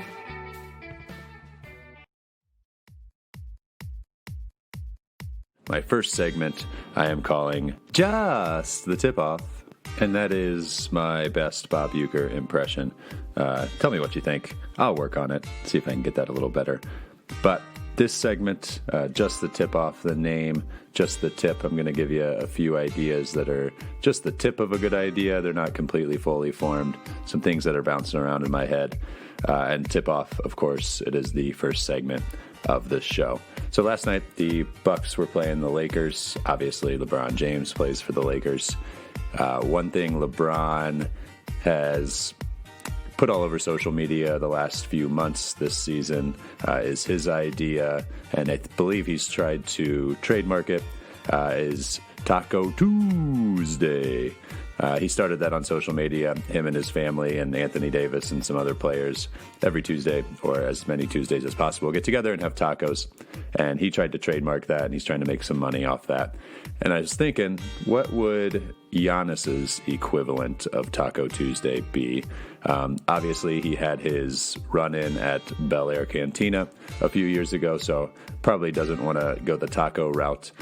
Maybe he wants to play into his Greek heritage a little bit. So I had the idea for Souvlaki Saturdays. Just an idea, just the tip of an idea. Maybe that'll make its way to Giannis, and he'll run with it. Who knows? Small Ball, Milwaukee Bucks micro podcast, presented by Cream City Central. Download wherever you get your podcasts. It's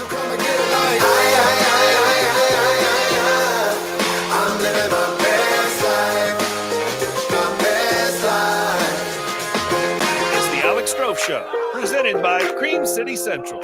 Back here on the Alex Strouf Show. Thanks for kicking it with me.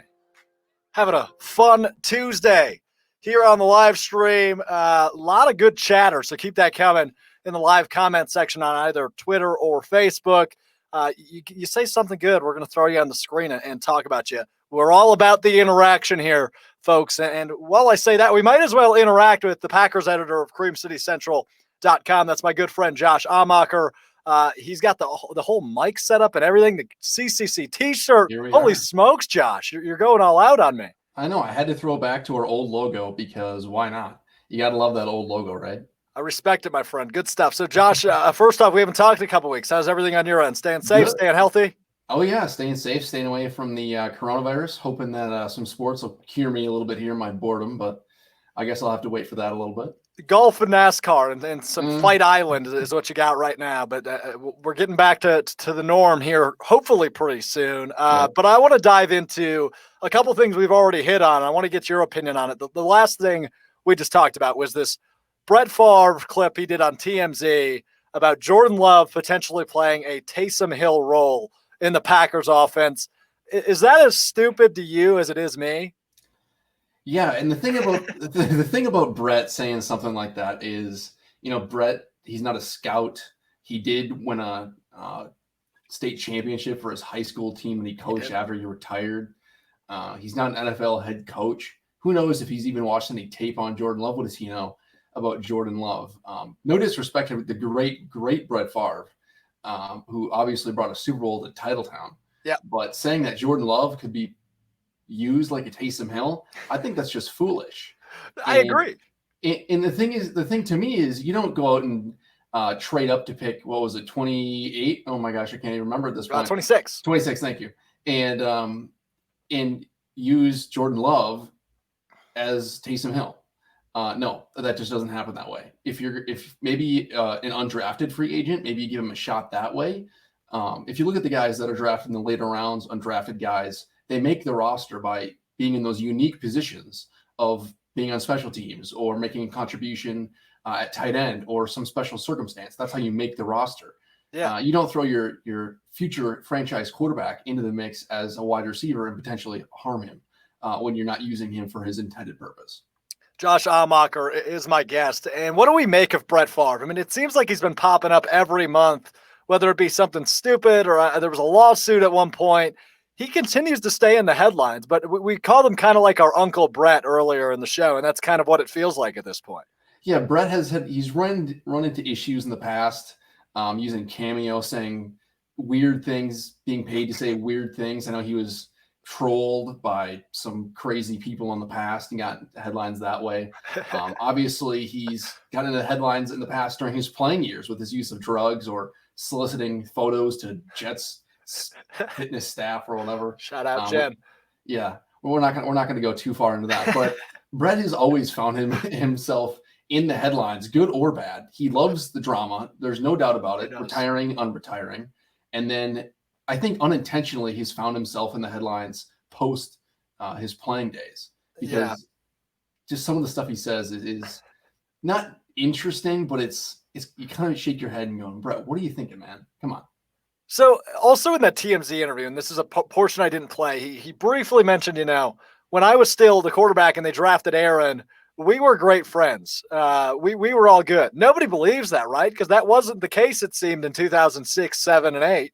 No. There's a great podcast by Wonder that actually goes into the in-depth talking about Aaron Rodgers and Brett Favre's relationship. When Aaron and Brett first met, it wasn't, a handshake and congratulations, good luck, welcome to Green Bay.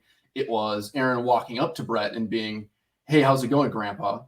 He literally called Brett Grandpa the first time they interacted, and Brett hated that. There's no doubt that soured their relationship from the get-go.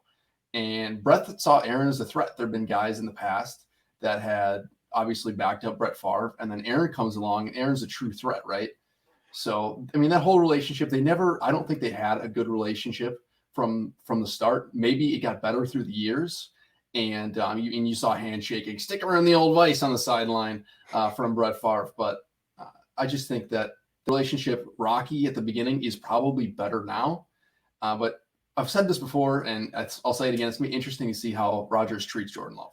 Yeah, it is going to be really interesting to see how that relationship develops. But nonetheless, we've got some time before we get there. Not even. I mean, we're like a month away from training camp now. It's sneaking up on us, Josh. I'm so excited. It is. So Josh Amacher, my guest, he's the lead Packers writer and the editor at CreamCityCentral.com at Josh_Amacher on Twitter. You made it nice and easy, just like mine. Right. So let's move on. More Packer stuff. Pro Football Focus. You saw the video. Everybody saw the video. I went on about a 15-minute tangent about how idiotic it was. Would you like to have the floor and go ahead and speak your mind on that one? Are you talking about the Davante Adams not being the top receiver? Yes. Okay, I did see that. So Pro Football Focus saying something like that, it's not unlike them to say something like that. There have been weeks in the past where Kyler Fackrell will be the lead outside linebacker for the NFC North due to his PFF score. So the way PFF works is they obviously evaluate every player, every game, on every play, right? And they add up the score they use their own algorithms for. Just because the PFF score is high doesn't mean this player had a great game or had a terrible game, right? Aaron Rodgers' PFF score in the past has been really poor, but he had a great game. So was it Kenny Galladay, I believe, that they touted from the line? And then they talked about Marvin Jones for a while, which was just silly. Right. And so PFF not touting Davante Adams as the top wide receiver in the NFC North, I mean, it's not a terrible thing. I mean, there's an argument to say Stephon Diggs was, Adam Thielen is. Obviously, Davante Adams is for sure top two. Like, there's no doubt he isn't in the top 2. But I think PFF just kind of they tend to take headlines and roll with them. Oh, yeah. Because that's what gets them the press. They are technically just a statistic-based organization, and so they don't evaluate. They basically look at players in a vacuum. They don't evaluate the situation as a whole. I like your viewpoint on that, Josh. Well said. And but I mean, I personally think Davante Adams is probably the top wide receiver in the NFC North. Where does he rank league-wide? Top 5? Yeah, I would say top 5. Okay. League-wide, it's so hard to know. It's so hard because there's so many great hands out there like DeAndre Hopkins or and great it's fluid, route right? runners. I mean, it changes. It's fluid. It changes almost weekly, it seems, especially in the regular season. But go on. I'm sorry. Yeah, right. I mean, if you're talking about all-time greats, Larry Fitzgerald is up there, but I don't think the old Fitz is on the same page as Davante Adams. No. Right now. I mean, Michael Thomas obviously is a great wide receiver. I mean, Julio Jones, you look at those guys. Antonio Brown was a great wide receiver, but in my mind, yes, Davante Adams is for sure top 5. If you look at his hands, his route running, his speed, I mean, he's not going to run a straight line like Jordy Nelson used to, but he definitely can get open. Well said. Josh Amacher, my guest. As we approach training camp, Josh, is there any position battles, and sorry to put you on the spot with this, but is there anything that's really catching your mental here as we're only about 3-4 weeks out? You know, when the Packers drafted A.J. Dillon in the second round of this last draft, I really didn't pay much mind to it because I was like, well, geez, they have Aaron Jones. They have Jamal Williams. We saw what they did last season. We saw what Aaron Jones did last season, obviously breaking records. But now that I sit and think about it, the more I evaluate it, the more I look at what A.J. Dillon can do, that position battle to me is really going to kind of tell the future of where that Packers depth chart is going to go, because I think Jamal Williams is out after this year. Aaron Jones, however, could be back if the price is right. I think that's what can happen. So the running back position for sure. If the price is right, and I think that's well said. I forgot who it was now. I think Paul Brettel from Dairyland Express. He put out a nice tweet today. He said, David Bakhtiari, Kevin King, Corey Linsley, Aaron Jones, Kenny Clark. Obviously the big 5 free agents after this upcoming year. And we've talked about this before, but I just want to see, in the last couple of weeks, has your mind changed at all? Who's the number 1 priority of those 5 names, and even top 2 priorities, if you will, because I don't think it's realistic they're going to be able to sign more than 2, maybe at the max 3 of those guys. Yeah, so when you have a lineup like that, obviously you're really grateful for the draft picks and the signings that Brian Gutekunst has made, because you have it's a good problem to have when you don't know who you're going to spend all your money on. And the Packers, the truth is they can't sign and they won't sign all 5 of those guys. If you look at the priorities on a team, now that we're transitioning to the LaFleurian offense, who knows where running back will be on the priority list there? To me, I would put running back at the bottom. The average lifespan for a running back in the NFL is 3.5 years. So if I had to choose top 2, it's going to be David Bakhtiari and Kenny Clark. Why? Because the Packers run game got eaten alive last year in the NFC Championship game. Complete embarrassment. The one guy that could hold them together in the future years is Kenny Clark. And obviously you need to protect your future Hall of Fame quarterback and Aaron Rodgers with David Bakhtiari. He's one of the best in the game. To me, you basically give David Bakhtiari a blank check and say, stay in Green Bay. I'm almost to that point. Wow. Because you need a veteran left tackle, although I do have a preference for getting younger on the offensive line, like bringing in an Elton Jenkins rather than older, where the Packers went with Jared Veldheer last year. Interesting thought. Last one for you, Josh. Appreciate the time. We've been doing this with all of our NFL-related guests, so I'm going to throw you on the spot again. Way too early prediction, NFL MVP. You can throw a couple names at me if you'd like, but I'll give you mine. I'm going Russell Wilson, and then my hot take is maybe Dak Prescott makes a case, and you can make fun of me all you want. Yeah, that's I mean, Russell Wilson, I'd say that's a safer pick. Safe-ish, yeah. Dak Prescott, I don't know. I don't know what Mike McCarthy's going to do with Dak down there in Dallas, because it's a big question mark. I guess I just got a feeling McCarthy's literally going to change everything about Dak Prescott, everything from the way he snaps the ball to his footwork. That's what Mike's good at. I mean, obviously he didn't have to do much with Aaron Rodgers, but if there's anybody that's going to change Dak Prescott, for sure it would be Mike McCarthy. In terms of my own, it's so hard to tell because so many things up in limbo, obviously. That's a tough one. I think I'd almost go with something kind of on the edge, like a Joey or Nick Bosa. Oh. Or I don't even know. Probably one of the Bosa brothers, maybe. If we're looking at kind of the obvious, Russell Wilson's a great pick. Patrick Mahomes is a great pick. Lamar Jackson, Deshaun Watson, those guys could be up there. Who knows what's going to happen? I think the most iffy out of those is probably Deshaun Watson because Houston can be so up and down. You just don't know. Right. I think defense might make a resurrection this year in terms of MVP chances. I like that pick, Josh. That's bold. I'm a big fan of that. Yeah, kind of go on the edge. I'm gonna hold you to that for the next couple months. No, I'm just kidding. Josh, appreciate the time, buddy. We'll do it again soon. Of course. Thanks, Alex. Appreciate it, man. It's Josh Amacher. He is the host of the Lambeau Lead. He is the Packers editor of CreamCityCentral.com. He filled in as a producer. I mean, the guy does everything, and he's terrific at what he does. We appreciate his time, and you best believe he will be back soon because anytime I need to talk, anytime I need to talk Packers, he just shot in a message last minute. He said, J.K. Scott is his MVP pick, which I'm good with it. I like that a lot. J.K. Scott for MVP. All right, we're going to take our final timeout. On the other side, we wrap up. We preview Thursday, and we have our Tuesday thoughts because there's always something we think of. So this is let's take a timeout. We'll do it on the other side. This is the Alex Strouf Show presented by Cream City Central. He is the top 5 right tackle in the league. There's no question. If you would have told me the Packers could have signed a top 5 right tackle in the league, I'd been like, yes, please do it. But clearly Brian Gutekunst had other ideas, and we've seen guys leave the Packers and then kind of fade away. Maybe 1 or 2 years later, perfect example, Clay Matthews got released by the Rams. We'll talk about him a little bit later. Demarius Randall, Deshaun Kaiser. There's been a few guys who kind of just faded away after they left the Packers, and that tells me that Brian Gutekunst does have a good gauge as to where his roster's at. Yeah. So the argument for leaving Bulaga alone, letting him go to the Chargers, is because, let's say the Packers have $30 million to spend, and they did not spend it on Bulaga. They actually saved money sending Bulaga out to the Chargers, or not sending him, but letting him walk, and signing Christian Kirksey and Rick Wagner. Together, those two players, their contracts equals $24 million. So they save roughly about $6 million.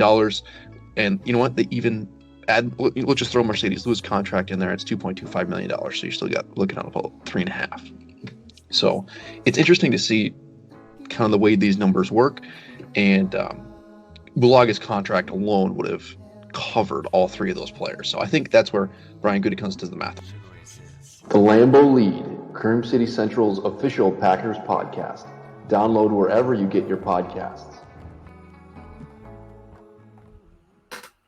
Right back at you. This is the Alex Strouf Show presented by CreamCityCentral.com. I'm Alex. That's Kyle. And let's take a final look at our today's Strouf Show Twitter poll, which was how many games will the Bucs win in the restarted regular season? Now they have 8 games to play beginning July 31st, and they can win a total of 8. And 15.1% of you think they'll go undefeated, which I think is a really silly thought, but I like the optimism. 19.2% of you say 7 games. Again, I like the optimism. And that's 35% of the votes that went with 7 or 8 wins, which is crazy to me. 54.8% is the hefty majority at 6 games. I think they go 6-2, win 75%. I think that's solid.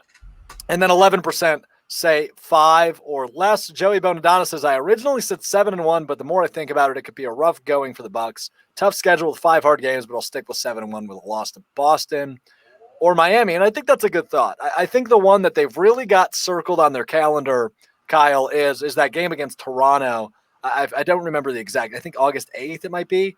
August 10th. I have it pulled up here on my phone. August 10th. Okay, yeah, I knew it was mid-August. So that's one of their last games. But if they win that, they lock up the 1 seed. So that's like the really – and they should have it locked up by that point. But if they don't, there you go.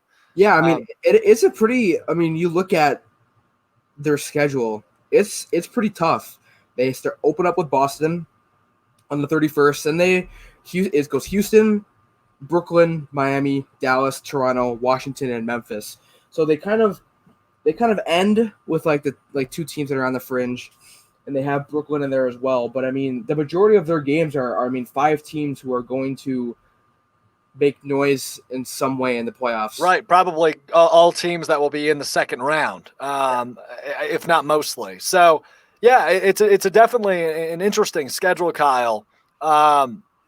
And I don't know what's going to happen with the Bucs. I think they'll probably. I think I voted for 6-2, lock up that 1 seed, then really get it going. I still can't get over the fact you told me they're going to rest their players. I just don't see that happening at all. I think if they're, I mean, like you said, they need to win a game, or they either need to win 2 games, or win 1 and Toronto lose 1. Right, and that could happen July 31st. That could happen right away. We could be sitting here August 1st and saying the Bucs have the 1 seed. Yeah. So there you go. I just don't see the point in playing, especially when you get to games against like Washington and Memphis, when you're playing those 2 teams. I get it when you're playing Miami, Dallas, and Toronto. I mean, you want to play against those guys to kind of get, a feel for it. But if those last 2 games, if Giannis and Chris and Brooke and, all the major contributors are playing, I'm like, Coach Bud, what are you doing? Like, I mean, that's where I'm sitting at. And I am actually going to bring I originally did vote 6-2. I'm actually going to bring it down to 5-3 just because if they do sit out, this is assuming that the main contributors sit out.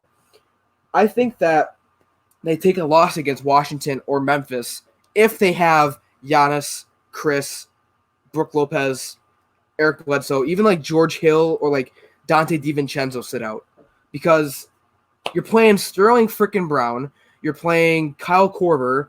I mean, still a solid squad right there, man. DJ Wilson and Kyle Korver, that's quite the duo. Okay. Probably throw my boy Pat in there as well. Pat Connaughton. Yeah, okay, we can throw him in there. Robin. I'm going 5-3. Okay, I'll take it. And I don't hate that, right? I think 4-4 is realistic too. I'm not worried until we get to the playoffs, but I just don't see them sitting out or resting. I just think that's very, very unlikely, but I appreciate your insight nonetheless. I get it when you're playing Boston and Miami and Houston, when you're playing teams that are going to make noise. But when you're playing Washington and Memphis, and those 2 teams might not make the playoffs, I think Memphis gets the 8 seed personally. But I mean, we kind of talked about it earlier with Washington possibly sneaking in with the Nets dropping. I just don't see the reason to play those guys against Washington or Memphis. So I kind of like how you start off strong and you end with 2 games against teams that aren't going to make noise. It allows the opportunity for Coach Bud to say, look, I like what I saw in the first 6 games. I'm not going to risk, Giannis getting injured or something. God forbid that would happen. Knock on wood. There you go. So there you go. Twitter poll. Thanks for those who voted. We'll do it again on Thursday. Comment here. Joseph Frank says, I'm torn. Agree with Kyle. You should agree with me. I mean, I'm always right. Well, look, let me address Joseph here. And I appreciate you chiming in, Joseph, in the live chat. Let me go this way. You bring up the long break. And we talked about this earlier. You might have missed it. But this is a 4-month break from, March, whatever it was, 11th, 12th to July 31st, essentially August. I mean, that is almost 5 entire months of a break. And that typically is your off season. I mean, the Bucs were done late May last year, and they're back at it late October. That's 4 months, or 5 months rather. So we're getting off of about an off-season break. These guys are healthy as can be, we assume, and we hope it stays that way, obviously, with COVID. But this is absolutely a situation where you have to play all 8, even if you win all 8, even if you lock it up after the first game. I think with such a long break, as Joseph alludes to in this comment, you cannot rest your guys. I don't think you can, but I understand you agreeing with Kyle. I mean, you can go both ways. You agree with me. I mean, come on. I don't think you're an idiot by any means. Like, I'm not sitting here. That's the nicest thing you said all day. Yeah, right. Like, I'm not sitting here and telling you you're stupid, but I just don't think that's realistic. And I don't think I would do it if I was Coach Bud. And I hope Coach Bud doesn't do it. I don't think it makes sense to me. Well, there's only one way to find out. There is when we get there. Exactly. So I want to bring this point up. We mentioned at the top of the hour for headlines that the MLB or minor league baseball is canceling their season. Yeah. I want to point out for the Milwaukee Brewers, each team gets a taxi squad, which is basically just a practice squad of players, and each team has to choose one of their affiliate locations to host this, all these practices at. Well, the Packers picked nearby. Packers, huh? Sorry, the Brewers picked nearby Appleton where their single A affiliate, Wisconsin Timber Rattlers, play at. And I saw this, someone sent me an excerpt from, I believe this is the Milwaukee Journal-Sentinel, where it says that the Brewers and the Timber Rattlers organizations are possibly going to allow fans to attend these practices in some fashion, which is interesting because here in the Green Bay area, we have a Northwoods League team that is starting play tomorrow night, and they're allowing, I believe, is 1,000 fans in the stands. It's a 4,000 seat stadium, and they're allowing up to 1,000 fans to come and watch the games. Socially distance, health guidelines enforced, all that good stuff. Right. So it'll be interesting to see. I haven't heard anything from any other organizations doing it so far, but it is something interesting that I think would be of interest to myself and many other baseball fans that I know. And it is nice because obviously I'm used to seeing minor league baseball being played about 20 minutes away from me. So. Right. Yeah. I mean, I don't know how much I would really get into going to a practice of guys I probably won't see play a whole lot, but I like the idea that they use the facilities, they can sell their beer, they can do what they got to do at the Timber Rattler Stadium. But look, I'm not going to go out of my way to go to Appleton to watch, like I said, guys that probably won't play that much practice. I get the beer sales. I get wanting to hear the swing of the bat. Not my cup of tea. I understand the idea because they don't want their stadium empty all year. But not my cup of tea by any means of the imagination. I mean, if I have to pay for it, I won't go because that just. I'm sure it'd have to be free, right? And then they'll just have concessions open or something. Yeah, maybe something like that. I'd imagine. I mean, it's just a practice. How can you charge for that? I mean, do they charge for spring training practices? Are they even? I guess I don't know. I've never been to the state of Arizona, so. I don't think I want to be right now. Moving on. Probably very warm. Moving on. Well, not even that. I was thinking more of the COVID, but moving on. Oh, yeah, that too. All right, Tuesday thoughts. Alex, I understand that you have some very interesting. Well, it just, I think it's amazing, Kyle. And we talked a lot about contracts today, right? We talked about the Packers, all their upcoming free agents. We talked about Cam Newton only signing for $7 million. And it's crazy to me how guys like, we know Bobby Bonilla, I think that's done now, right? That's officially over with. Oh, I don't know if that's done or not. I think it just ended in March. I think that was the last paycheck, and it went on for like 15 years. Well, we have another situation just like that, where Deron Williams, the former point guard for the Brooklyn Nets, I'm sure you remember him. He's not in the league anymore, as we're aware. Well, the Nets have been paying him every single day for the last 5 years. Okay, want to know how much he was making a day, Kyle? I don't think I want to know. $15,000 a day. And today is his last day on the payroll. So he was making $15,000 a day. Do you know what $15,000 a day for 5 years is? I don't know, but I barely make $15,000 a year. So. That, my friend, is $27,500,000. This is what I got to say about that. Touchdowns in 3 games. Pretty solid. Get your chickens. Look, I'll say like this though, right? It's your a chicken. vulnerable time for a lot of these young dudes. You feel me? One of my favorite quotes, man, right here. Taking care of their chicken, right? Take care of your chicken. So, if it was me, or if I had an take care of my opportunity to let chicken. these Love Marshawn. Sorry about that.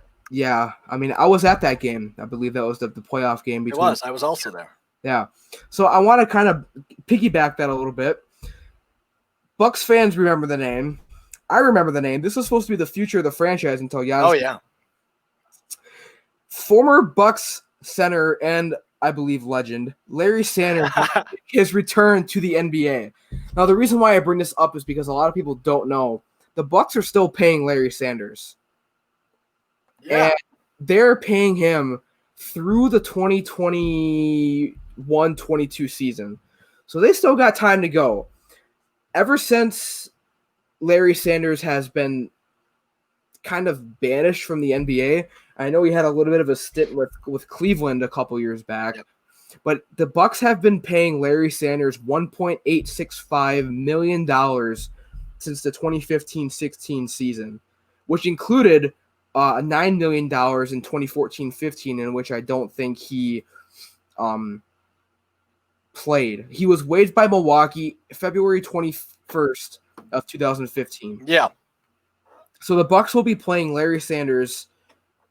Did I say playing? I meant paying. If I said playing, they'll be paying the Bucks, or the Bucks will be paying Larry Sanders 1.68 whatever million until 2022. Wow. But he wants to make his return, which I don't know how old the guy is. I mean, probably pretty. I'm gonna guess like 32, maybe. He's 31. Okay. So there you go. He was drafted 15th overall by the Bucks in 2010. Last played for the Cavaliers in 2016. 2016. Is he still in basketball shape? Is this even realistic, or is this Johnny Manziel-esque? I don't know. That's what I got. Well, good for Larry. Maybe, I mean, true legend indeed. True legend indeed. Well, that'll do it for this episode of the Alex Strouf Show. Big thanks to Denton Day and Josh Amacher for stopping by. Big thanks to producer Kyle for running the ship back in GB. I'm Alex Strouf. We'll see you again on Thursday, same time, same place. And we'll do it all again, man. We'll have a lot more fun, or maybe the same amount of fun, but hopefully more fun on Thursday. We'll see you then. This has been the Alex Strouf Show presented by